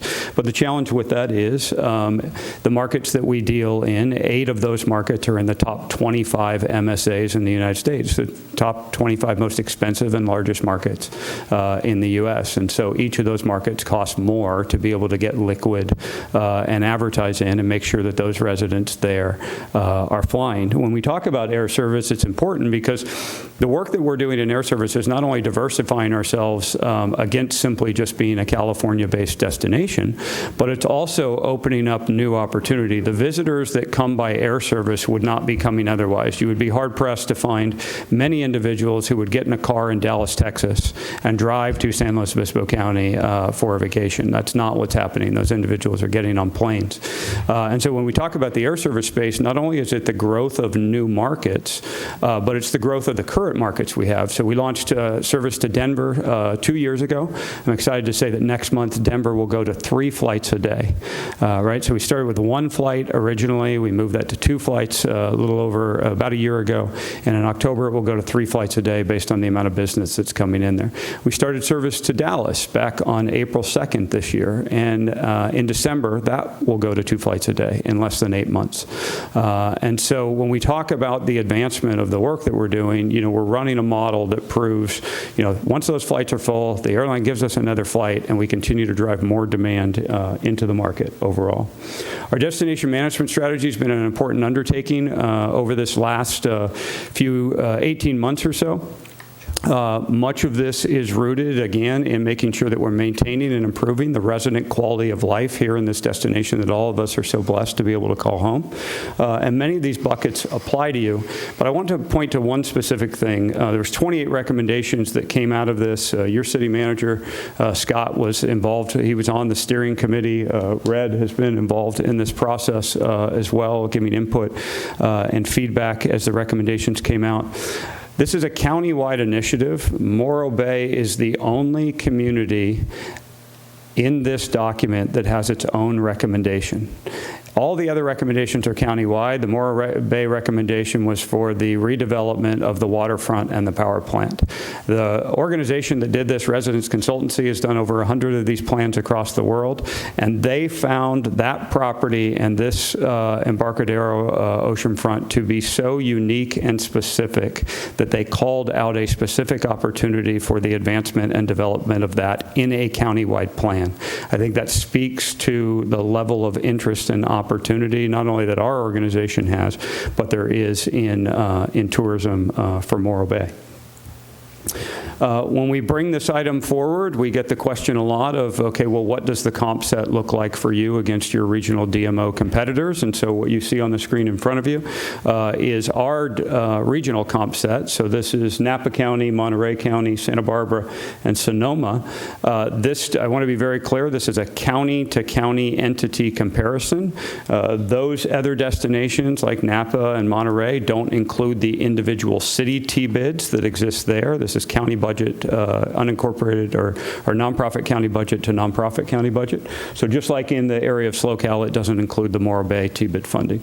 But you see on this sheet that we are at the bottom. We continue to remain at the bottom of this comparison. And though we've made headway over this last 4 years with your approval originally to install the Tourism Marketing District, we still continue to chase those counties that have been at this a lot longer and have a lot more funding. When you look at it by county size, I mean, Napa's in a unique position. They have $7 million, and they're only responsible for a county that's 750 square miles, versus us with a $4.4 million budget responsible for a 3,600 square mile county. In addition, when you look at this by hotel rooms, again, some of these communities have a small number versus where we are. One of the questions that often comes up in this is, why are these other communities so high? Why is their budget so high? And I think the interesting thing is, when you look at all of those communities, they all get general fund TOT dollars. I think all of you know that our organization gets no direct contribution from general fund. All of our funding comes either from the TMD assessment or from co-op and advertising and other work that we do. And so in the case of Monterey County and Santa Barbara, they both get $3 million each in TOT funding. That's simply not going to happen in this community, and we understand that. Our cities are faced and they're grappling with how they use those TOT general funds to continue to pay for police and fire and education and roads, things that are all vitally important to us as residents of the community. And so what we're asking the municipalities and ultimately the Board of Supervisors to do is allow us to remain sustainable, self-funded as an organization, as a tourism industry, to make sure that we're doing our part to continue to drive the industry forward, which ultimately ends up in a benefit for the community by additional people coming, additional TOT, additional sales tax, continuing to fill their general fund funnel. When we look at this by hotel room, the conversation actually gets a little bit worse. We've got 9,000 rooms across the county. Again, you take a place like Napa that only has 5,000 rooms, and their expenditure per room, or their ability to market dollars per room, extremely high. I want to point to on this slide, this is our current state. When you add the additional 2,000 rooms that are under construction right now, this graph actually gets much worse. That bar at the bottom begins to move farther and farther left, and our dollars per hotel room grow increasingly smaller. So what is in front of you is currently the Tourism Marketing District state mandate for the 94 Act, which is the act under which we operate. You operate as a Tbut under the 89 Act. Different scenario. Yours is a renewal every single year with people, the ability to close the district down by people protesting against. The 94 Act requires a petition for. You have to operate in support of in order for the district to move forward. And after the initial 5 years of a 94 Act, you can pursue up to 10 years without bonding. In the case of San Diego, they bonded their district, and they're on a 40-year renewal. So they have 38 and a half years left to go for their tourism industry on how they establish their district, which is pretty amazing when you think about it. So we are in front of you with a request for a 10-year renewal, allowing us to get a longer runway, really do more in-depth advanced planning. When we talk about that destination management strategy, we're talking about a 20 or 30-year look at what the destination should become. So how do we spend time on that? In addition, the current process, as you know, we report into 7 municipalities and the unincorporated county. So this is takes a lot of time and energy every time we go through a renewal, along with, as you have probably experienced in your own front, the legal fees surrounding this renewal are significant as well. And so we're looking to create efficiencies by allowing that district to run for a longer term. In addition to that, looking to move from 1 to 1.5% assessment. And so I want to share with you in a minute kind of some of the key reasons why. When we talk about this assessment, one of the things that comes up and came up originally in Morro Bay 5 years ago is, where does this leave us in a competitive set? So if we increase by 0.5%, what does that mean against all these other destinations that we're competing against? And so you see here a slide that helps outline some of the communities across the state of California. Again, at an increase of 0.5% under the current terms, the average would put us at 13.5. Here in Morro Bay, that number would actually be 14.5. You are at a 10% Tbut, or a 10% TOT, a 3% Tbut, and what would be a 1.5% Visit SlowCal TMD. But you see, even at 14.5%, it leaves you below the current state average at 14.9. I think one of the important things to note about that 14.9 is a year ago that was less. The reason is there were 44 communities last year in November that had a TOT ballot ballot increase initiative on their ballot. Of those 44 communities, 39 in the state of California passed an increase in TOT. So we expect in November to see an additional onset of communities with a TOT ballot initiative across the state of California, and that state average number will continue to tick up. Again, we don't believe as communities that we should be chasing those numbers. When we look at places like Anaheim with a 17% tax, we feel that that's too high. But one of the things that I think that we need to consider and take in mind here when we think about our competitive set, when you talk about destinations like Monterey and Santa Barbara, not only are their tax and assessment rates higher, but in those destinations, they're charging resort fees and parking fees at the majority of their lodging establishments, something that we don't have here, and it's not the way our community's set up. So those communities, higher tax and assessment threshold, additional fees on top of that with parking and resort assessments, this market continues to show value against those destinations. When we look at it again on a community-by-community comparison, again, most of the communities currently at 13%, the unincorporated county down at 12%. There is conversation in the county about increasing their TOT, which would likely get them leveled up with most of the other communities. And obviously then Morro Bay, right, currently at 14%. So where does the extra 0.5% go is the question that comes up. Again, there's a one sheet in your in the packet that you were sent, but the majority of those funds are estimated to go to advertising. It's thought by our board that up to 50% of those funds would go to direct ad spend, and I want to be very clear when I say advertising, we are not talking about agency fees, we are not talking about the build of assets, we are talking about ad placement.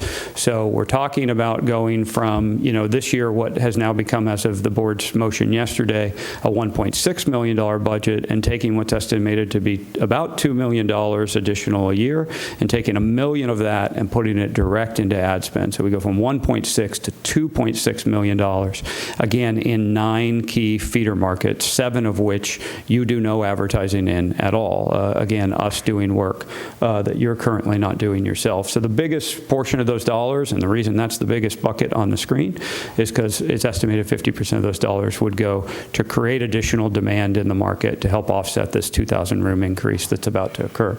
In addition to that, we believe that the sales support is going to be a key initiative as we bring on all of these hotel rooms, creating a pipeline through meeting and conference, receptive, group tour business. All of those things are going to be important to help our properties fill those rooms that are going to be needed. International, we continue to believe, is a tremendous opportunity for us here on the Central Coast, again, with Highway 1 as a bucket list item. Those international visitors are coming. And yes, we all read the news and we see the slowdown that's occurring in international, but it's simply a numbers game when we talk about the international business. When we look at the concerns that are happening, our board pursues international as a long-term strategic investment. The work that we are doing internationally today does not result in a visitor tomorrow. It results in a visitor 9, 12, 18, 24 months down the road. And so we have to make sure that we stay in front of those visitors, and regardless of whether it's the trade wars or the visa issue that's taking place in China, or even the dollar valuation, depending on which country you're coming from, the U.S. remains a strong international destination for travel. And we know that those individuals are coming to California. We know that they are traveling up and down Highway 1. And the opportunity is, how do we make sure that we're converting more of them from day trip to overnight trip to stay in our market, to stay longer as international travelers do, and to spend more money. And so international remains a focus. We talked about air service. I do want to make one thing very clear on our air service investment. Again, when I came into the role that I'm in today, originally air service investment was based on something called a MRG, or a minimum revenue guarantee. In those days, it was thought that you hand the airline a $1 million check, they place that check in escrow, and when they don't fill the seats, they draw down against that escrow check. Something I've never believed in. It's not the way we ran our service development in my former life in Las Vegas. And so we shifted that model because the airlines in that model simply doesn't care. They don't care if they fill the seats or not. They're getting paid one way or another, whether they're getting paid by a customer or they're drawing down your money in escrow. So we shifted the model to our contracting with the airline is based on our infused advertising investment in the market of origin. So when we talk about, again, the board's decision yesterday, we will take $230,000 and place that in a media spend in San Diego County to help make those individuals aware of SoCal as a destination and that direct air service flight on Alaska Airlines. And we will take $170,000 and we replace that in Portland, and we will do the same thing there.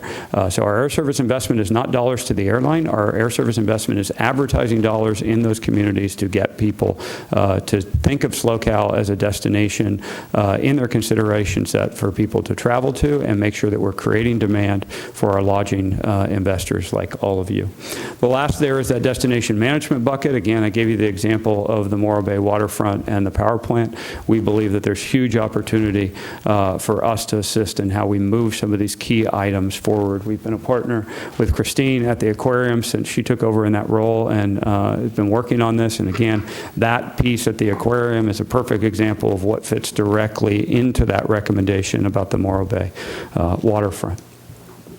So when we undertook this initiative, the city managers and Wade Horton, the county administrator, asked us to do an ROI study on our last 3.5 years of work to better understand what the investment made in our organization was returning to the community. So we engaged a third-party consultant, Tourism Economics. Many of you probably know Tourism Economics. They are the leader in the tourism research and economic space in the U.S. They do work not only for nonprofits like us, but they do all of the research for travel and tourism for the U.S. government. And so we engaged Adam Sachs and his team, and that return on investment proved to be 40 to 1. For every dollar we spend, there are $40 returned into our community. So an extremely high value. In the case of air service, the number's even higher. Again, we know that people that travel by air stay longer and spend more, and so that dollar investment in our air service markets returns 50 to 1 to the community. So it's estimated that this additional 0.5% over the first 2 years would return $50 million in additional visitor spend into the community, and that in year 3, that number would move to $100 million. So you can see a tremendous amount of growth and opportunity that occurs by this investment in the future. So next steps, that brings us to where we are today. We are currently in the petition process, out talking to all of our lodging investors about their needs, bringing them up to speed on this initiative, trying to secure their petition signature of support, moving through city council hearings, and ultimately into the Board of Supervisors hearings after all of the city councils. So the schedule looks like this. We have started working through the process of, we've had a city council hearing in Paso Robles. We've been in Grover Beach. We had a city council hearing there. On Monday night, they unanimously approved to move this item forward to the Board of Supervisors. We'll be in Arroyo Grande on the 24th of September, talking to them about moving the district forward. San Luis Obispo and Paso Robles on October 1st. With your motion to move this forward to your city council, we'll be back in this room on the evening of October 8th, also in Atascadero that same night, and then ultimately in Pismo Beach on October 15th before moving forward to the Board of Supervisors. So to date, we have 20 hotels in Morro Bay, along with a list of vacation rentals that have signed petitions in support of the renewal of the district. And so currently a plethora of support from your community. We're out there continuing to have those conversations with some of you and many others in your community to try to make sure that you're on board to protect tourism, to continue to protect the industry and the advancement of what Visit SoCal is trying to do on behalf of the county, the city of Morro Bay, and you as our lodging investors. So again, we are in front of you today asking you to continue to move this item forward so that we can do that work on your behalf and continue to partner with great partners like Jennifer Little and the city of Morro Bay in our efforts to make sure that we're sustainable as an industry. And I would be happy to take any questions that you might have. Thank you, Chuck. That was a great presentation. I'll go out right now saying I'm in support of it. We'll talk amongst ourselves also. But I do have a question because we have you here today. Yeah. When I look at that chart of where your target markets are, did I miss the Central Valley area? Mm-hmm. Is that a target market area? It's not. And, again, it goes back to that funnel, right? We are doing work that you cannot do on your own. You have the ability to target Fresno. That's a great target market for you. Pismo Beach targets Fresno. San Luis Obispo targets Fresno. Atascadero targets Fresno. So us duplicating that effort does not serve you. We need to be doing work that you can't do on your own. You are not going to spend money in Denver and Dallas and Seattle and Portland and San Diego and Phoenix. You're not going to do that. You're going to spread your dollars too thin. And so we focus on two major markets in California, the Bay Area and the LA Metro, right?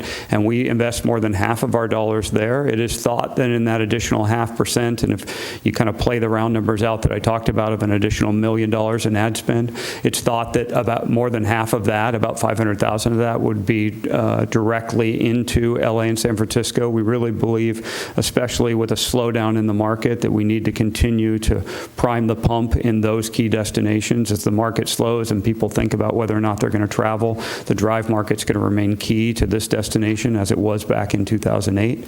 But we don't spend money in markets like Fresno and Bakersfield simply because we have great partners like yourself that are already doing that.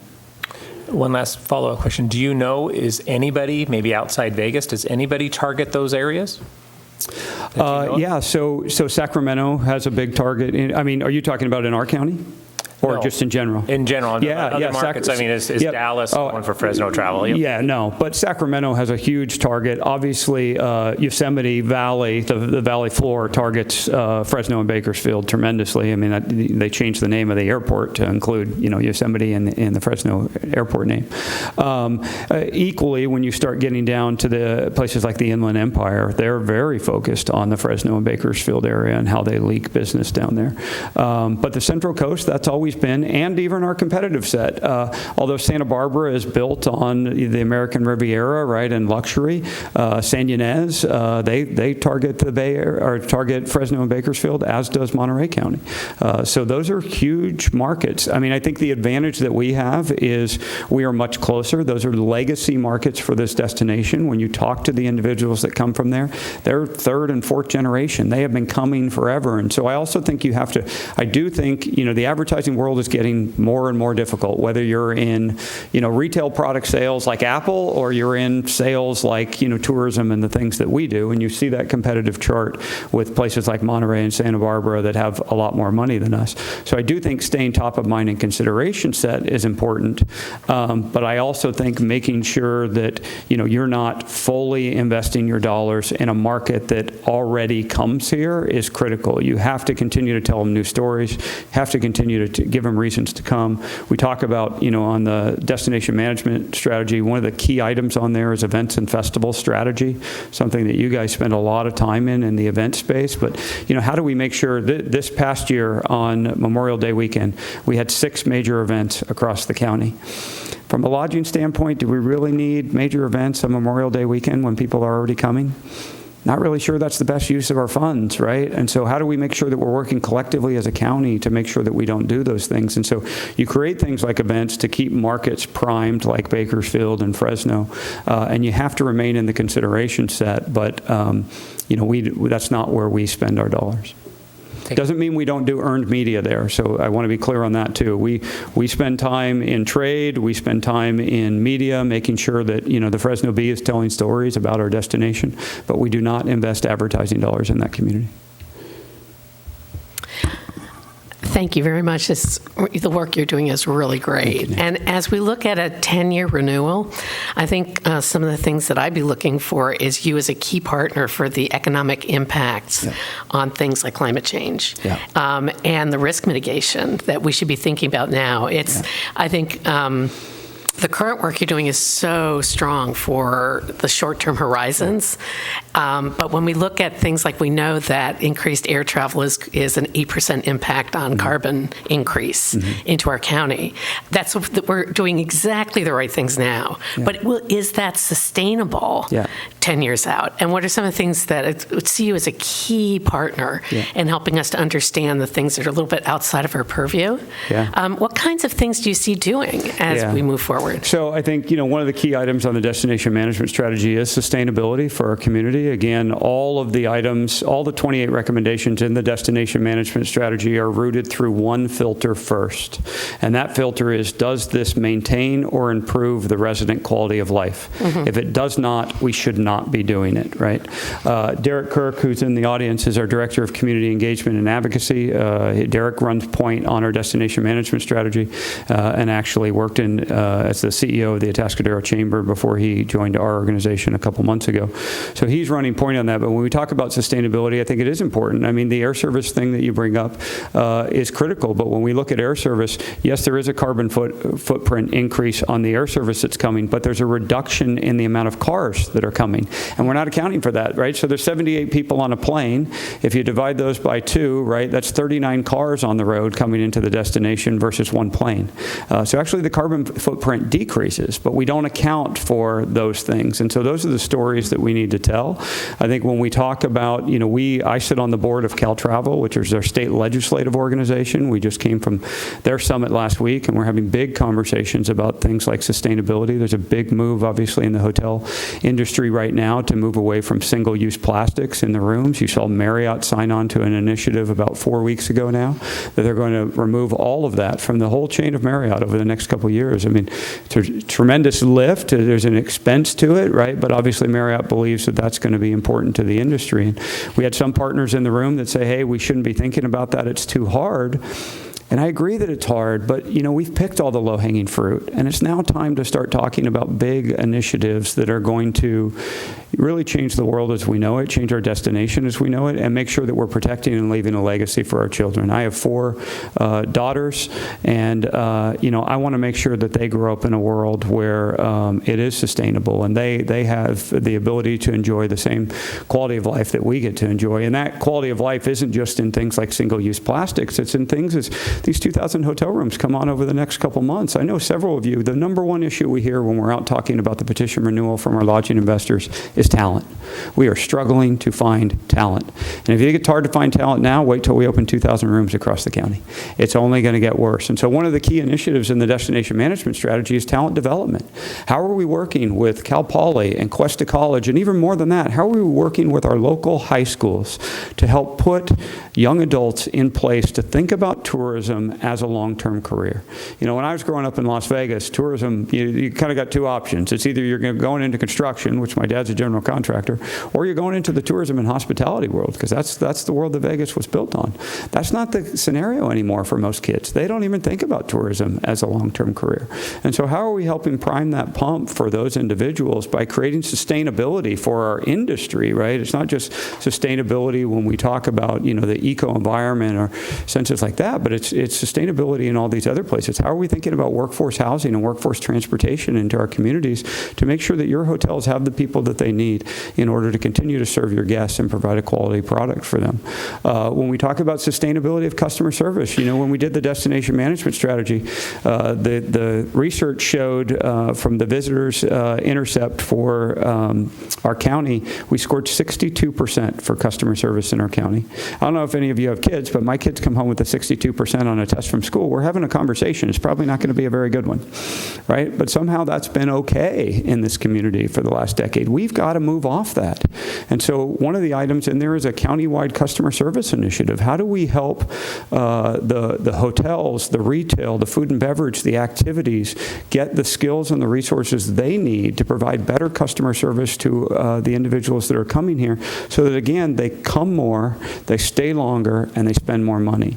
And so sustainability for us crosses a bunch of horizons in how we make sure that we, again, continue to protect and improve the industry while making sure that we protect and improve the quality of life for all of us that get to call this great place home.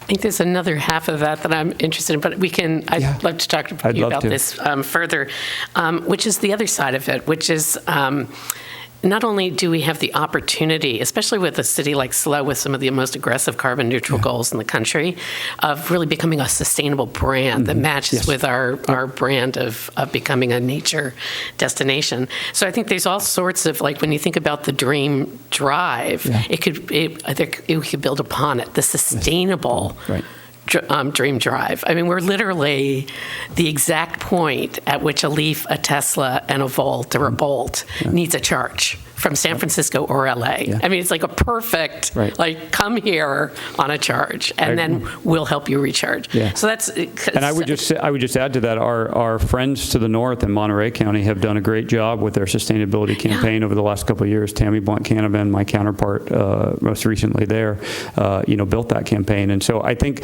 some of this is also, we do, I want to make sure when we talk about the destination management strategy, we are not talking about building everything for ourselves from the ground up. As I said to you earlier on this vacation rental piece, we've already done the work. Allow us to help you, right? There's a bunch of organizations who have already done this. How do we learn from them, and how do we take that and make it applicable to our destination? That's exactly where I see your partnership, of helping us to understand models and successes that have happened in other communities around this. And the other is in risk mitigation, of looking at, we've seen things happen in Florida, like huge algae blooms that happen that just take tourism dollars to zero in major communities like Naples and Sarasota and others. So things like that, of like, what are the things that would be a partner for us and helping us to understand we don't want to go certain places and what we can do to make sure.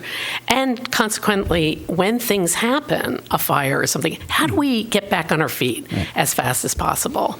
And I think these are countywide issues that you could really help us with. Yeah, we have deep mitigation in crisis communication. As many of you know, that was the plan that we rolled out when the highway originally closed back in 2016, in addition to the 2 fires that have occurred in our county over the last 4 years, equally there. And I would say on the other risk mitigation front, and again, this really falls in Derek's wheelhouse in the advocacy place, is you probably followed the story going back about two and a half months ago, when the Coastal Commission desired to close all of Oceano Dunes to online vehicular use. We really believe that's the wrong model, but in risk mitigation, we do believe that there's middle ground, right? And so there are challenges that are occurring at the dunes, and how do we pull up a seat at the table and really help the state and the Coastal Commission and our industry involved to figure out what is the middle ground?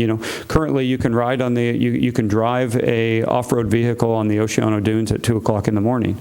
I'm not really sure that that's the best idea when there's people out there, walking who have been killed this year because people are driving their car, across the dunes at 2 o'clock in the morning. So, there is middle ground. And I think looking at risk mitigation and figuring out how we meet in the middle, not to close the dunes, but to put protocol and measures in place to make sure that, again, it's protected as a community and asset resource that none of our counterparts can compete with, right? That's an amazing piece of our community that we don't have a competitor to. But how do we make sure that, again, it's sustainable for the long term? So those are all going to be key. We talk about this renewal as Visit SlowCal 2.0, as we kind of reboot into what's the next version of the organization after the passage of the hopeful passage of the renewal. And I think those are critical items that already show up in the destination management strategy and now require the work to get there. Thank you. Go ahead, Steve. So first of all, I just want to say what a paradigm shift for the VCB to Visit SlowCal. What a paradigm shift. I mean, it was a struggling organization coming before this organization asking for $10,000 10 years ago. Yeah. Or $30,000 so that we could pay our fair share and just have an organization that shook hands across the county.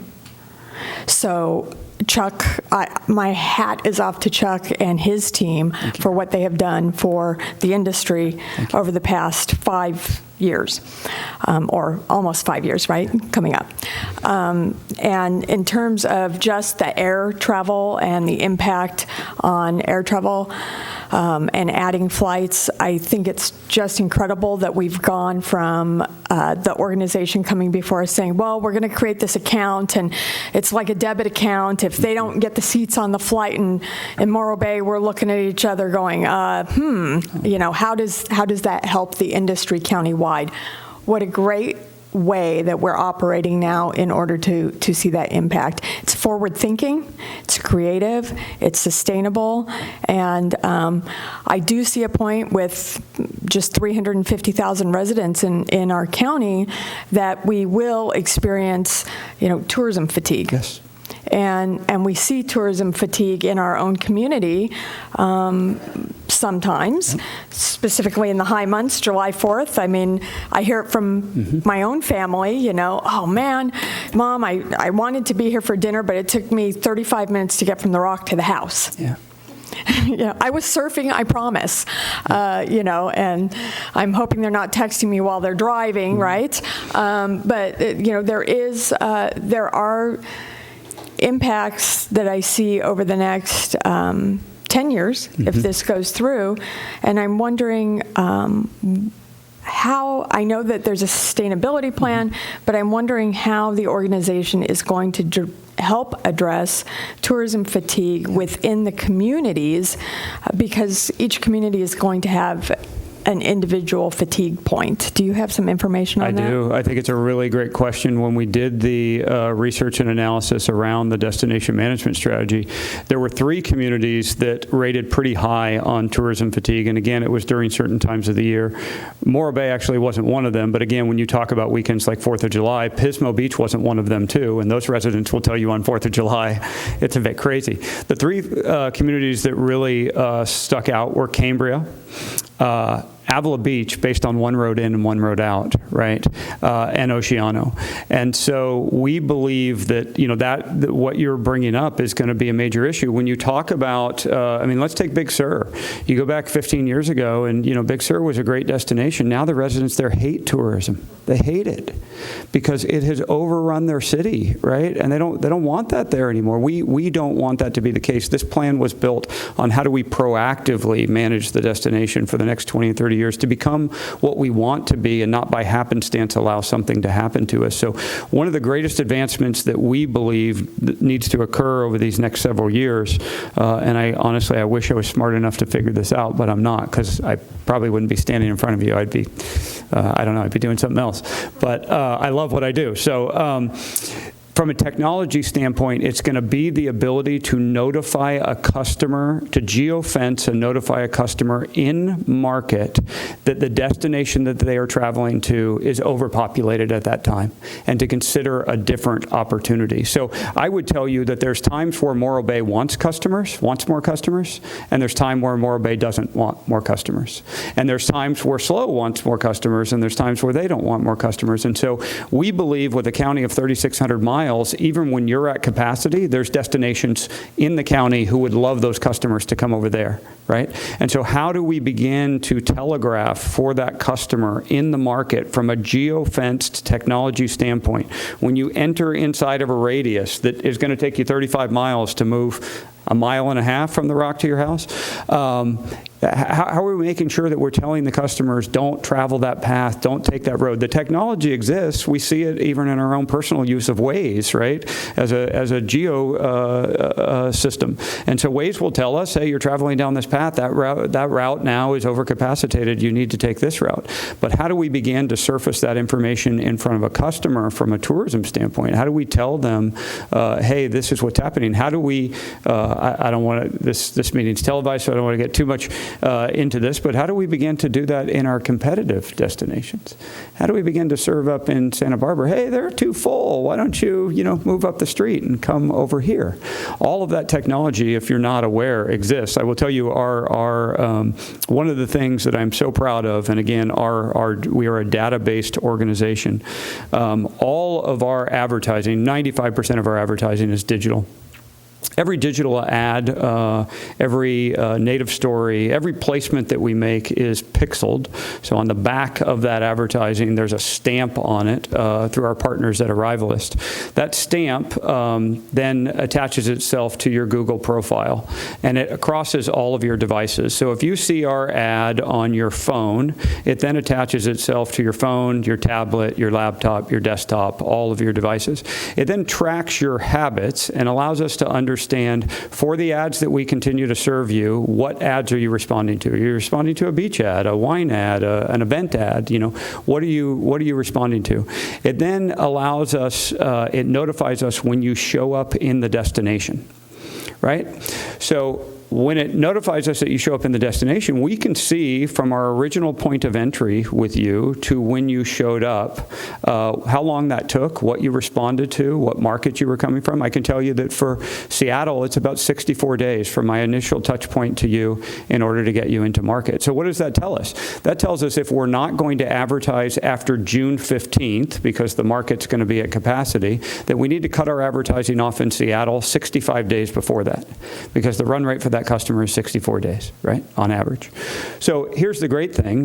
We've just upgraded our platform with Arrivalist, and now going forward, that data will tell us where you showed up in market first, and it will give us your cookie path across the whole market for any destination that you spend more than 2 minutes in.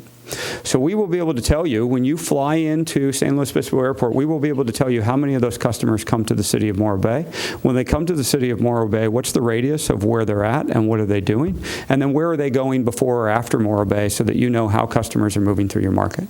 And again, that's a way that we're investing our resources and our technology to better inform you and your community to make the strategic decisions that you need to make, not only in the advertising space of where do you advertise and how do you talk to that customer, but also in, when we talk about the destination management strategies, you go back to the basics of marketing and the 4 Ps, right? Price, product, promotion, and place.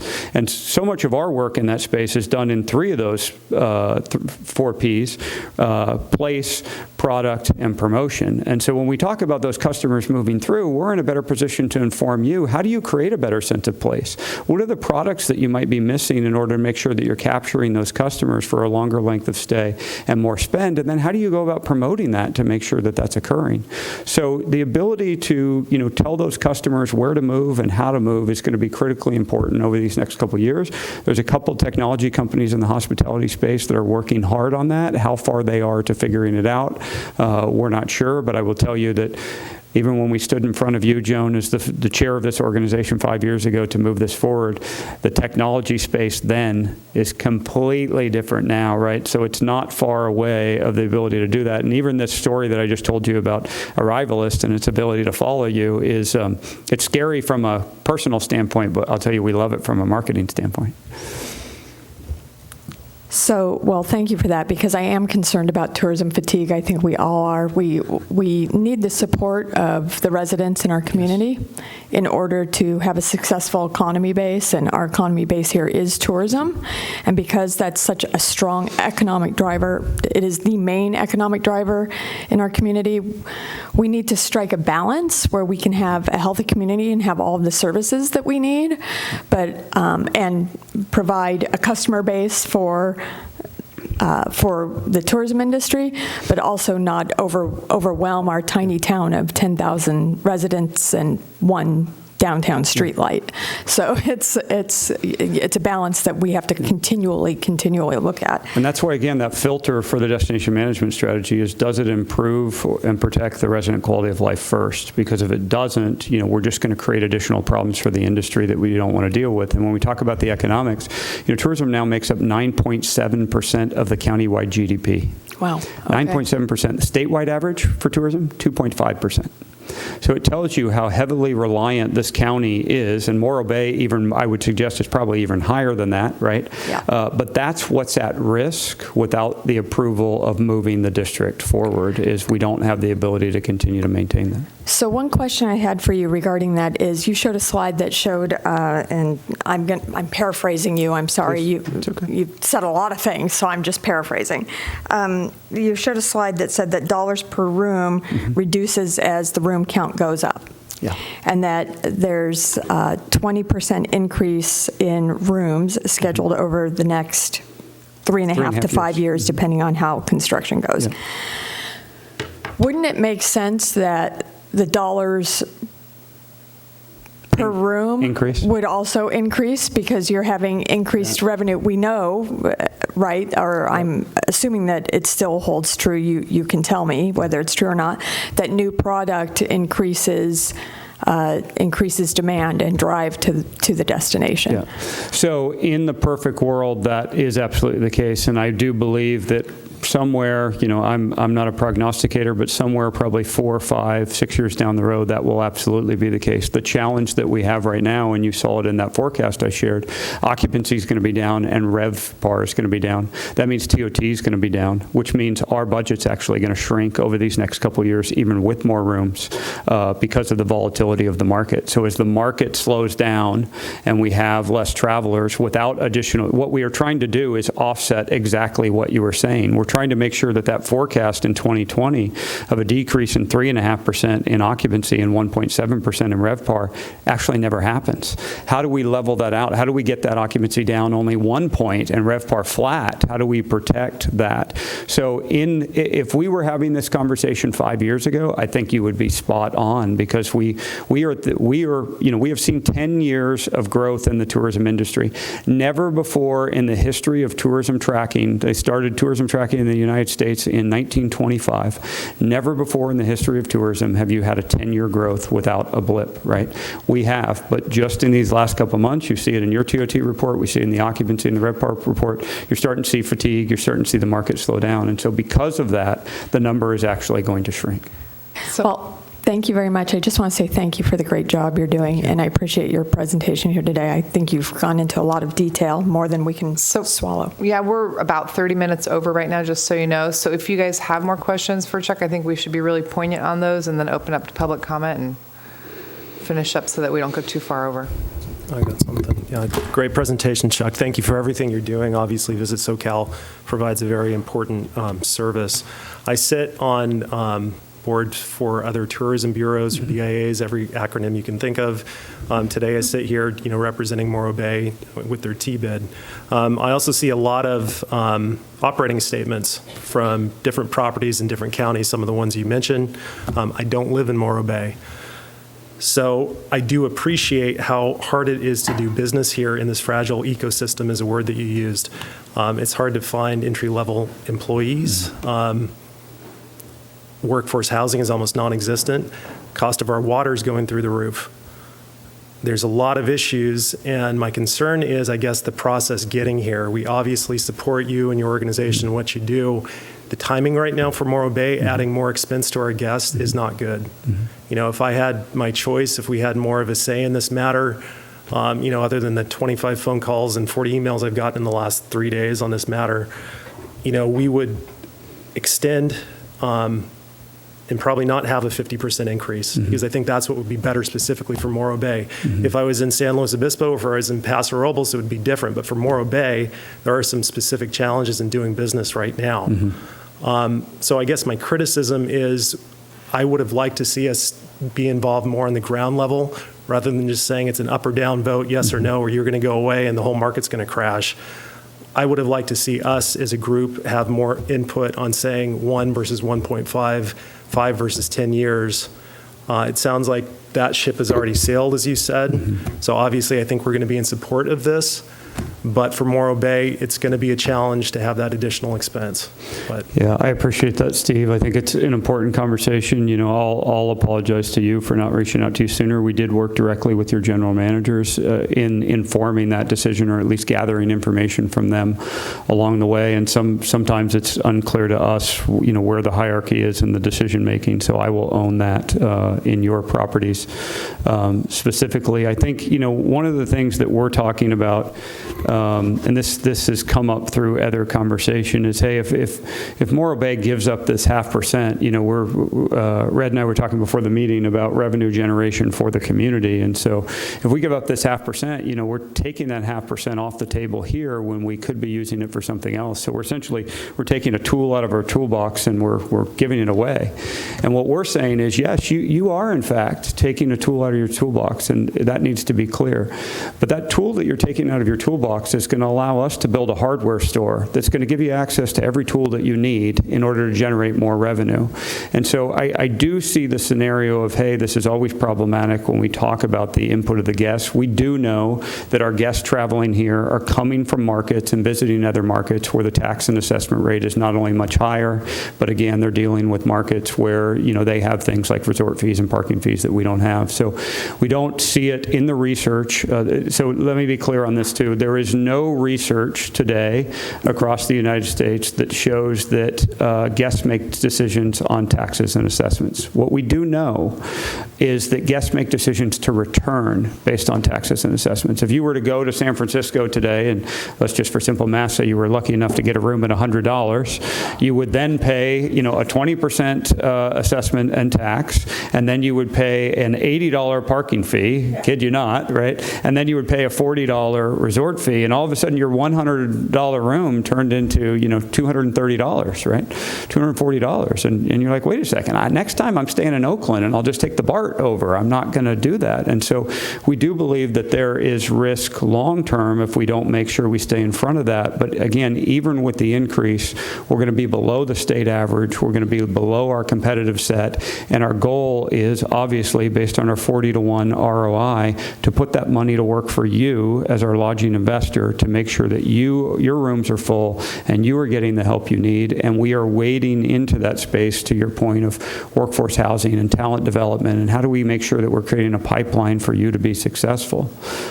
So again, my apologies for not connecting with you personally on this sooner in advance. I have a yes or no question.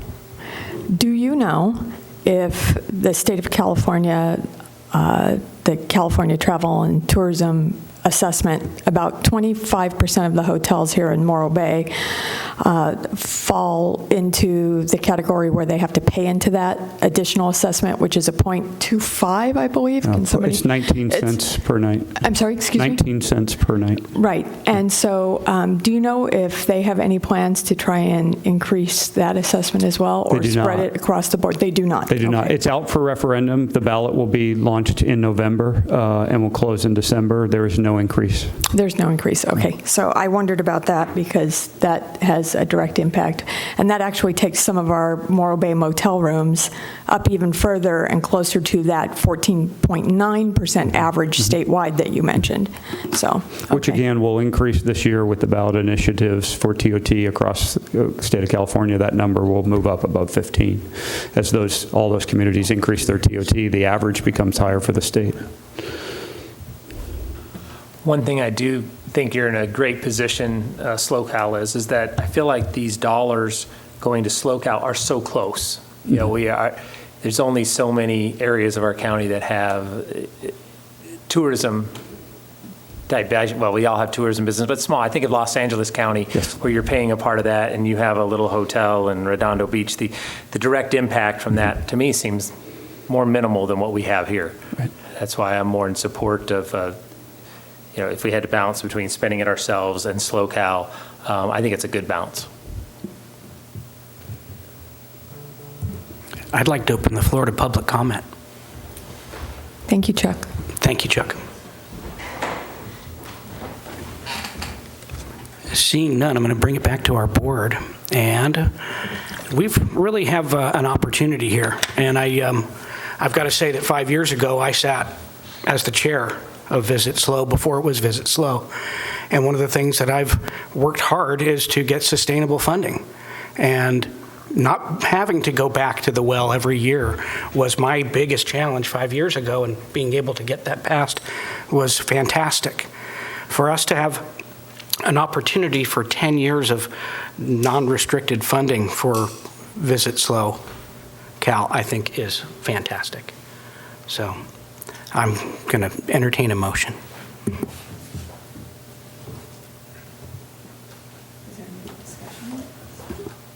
Doc, discussion open right now. Okay, so discussion is still open. I'm curious, I hear you loud and clear. I know that costs are going up. Minimum wage is about to go up. Everyone, which, there's always a conversation about minimum wage going up and that it just affects the bottom pool, but it affects every employee all the way up because the lift happens at the bottom and then incrementally everybody's wages rise all the way to the top because of it. So a minimum wage lift is actually a lift financially to any business all the way across the board. It doesn't matter whether you're retail or hotel or, even the doctor's office, it goes up all the way across the board. So there is a lot of lifting financially that's going on with increased impacts that are being put onto businesses. So I do hear that. I think that I am concerned about tourism fatigue in our community. I think that in order for this board and for the community to be successful, we have to have tourists, but I also think in order for the community to remain a community, we have to balance that and to have the community's support. So I'm glad that that's being examined by the folks out in the county. 1.5%, it's a 50%, 0.5%, whatever you want to call it, increase in 10 years. I like the length being extended. I'd like to hear from the rest of the board how they feel about the percent being extended. I understand that this is an up and down vote now as it comes to Morro Bay. Other communities have already approved it, and the city manager has weighed in. I wish maybe that we would have had at least a conversation coming towards us maybe 3 months ago regarding this, so that there could be a little bit more preparedness. I'm curious if this would take place on the Fiscal on July 1. Is that a head shake? So how is VISLOC handling, I'm wondering, the vacation rental issue, but, that's I guess a discussion. Do they waive the fees and everything? That's just an interesting thing that this would be an automatic and the vacation rental contracts would be impacted by it, but yet we're delicately, tiptoeing through that. They're already in, but the increase is not already in. So, I'm talking about the increase in revenue. So, anyhow, it doesn't have to be explained. So the law is that it will take effect on July 1st of 2020. Any contract for business, hotel, vacation rental, RV park that was signed in advance of the passage of the law, which would be January, Yeah. February, March, does not pay that fee. Okay. It doesn't get collected till thing. after. Same thing. Thank you for that. So good. At least we mirror each other, so we're doing good work there. It's balance. So I'd wait to hear from the board to see where you're coming from on this.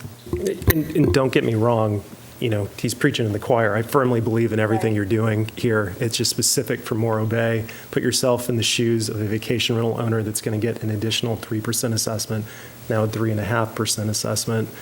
On top of everything else that's going on with the economy, it's going to be a little challenging, I would think. But having said that, I am in support of everything, Chuck mentioned. Okay.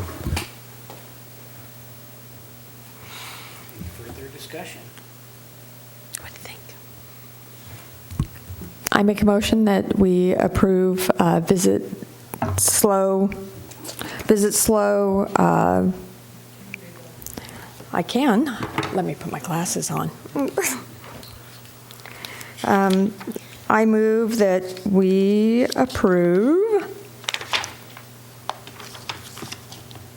B4 as presented. I'll second.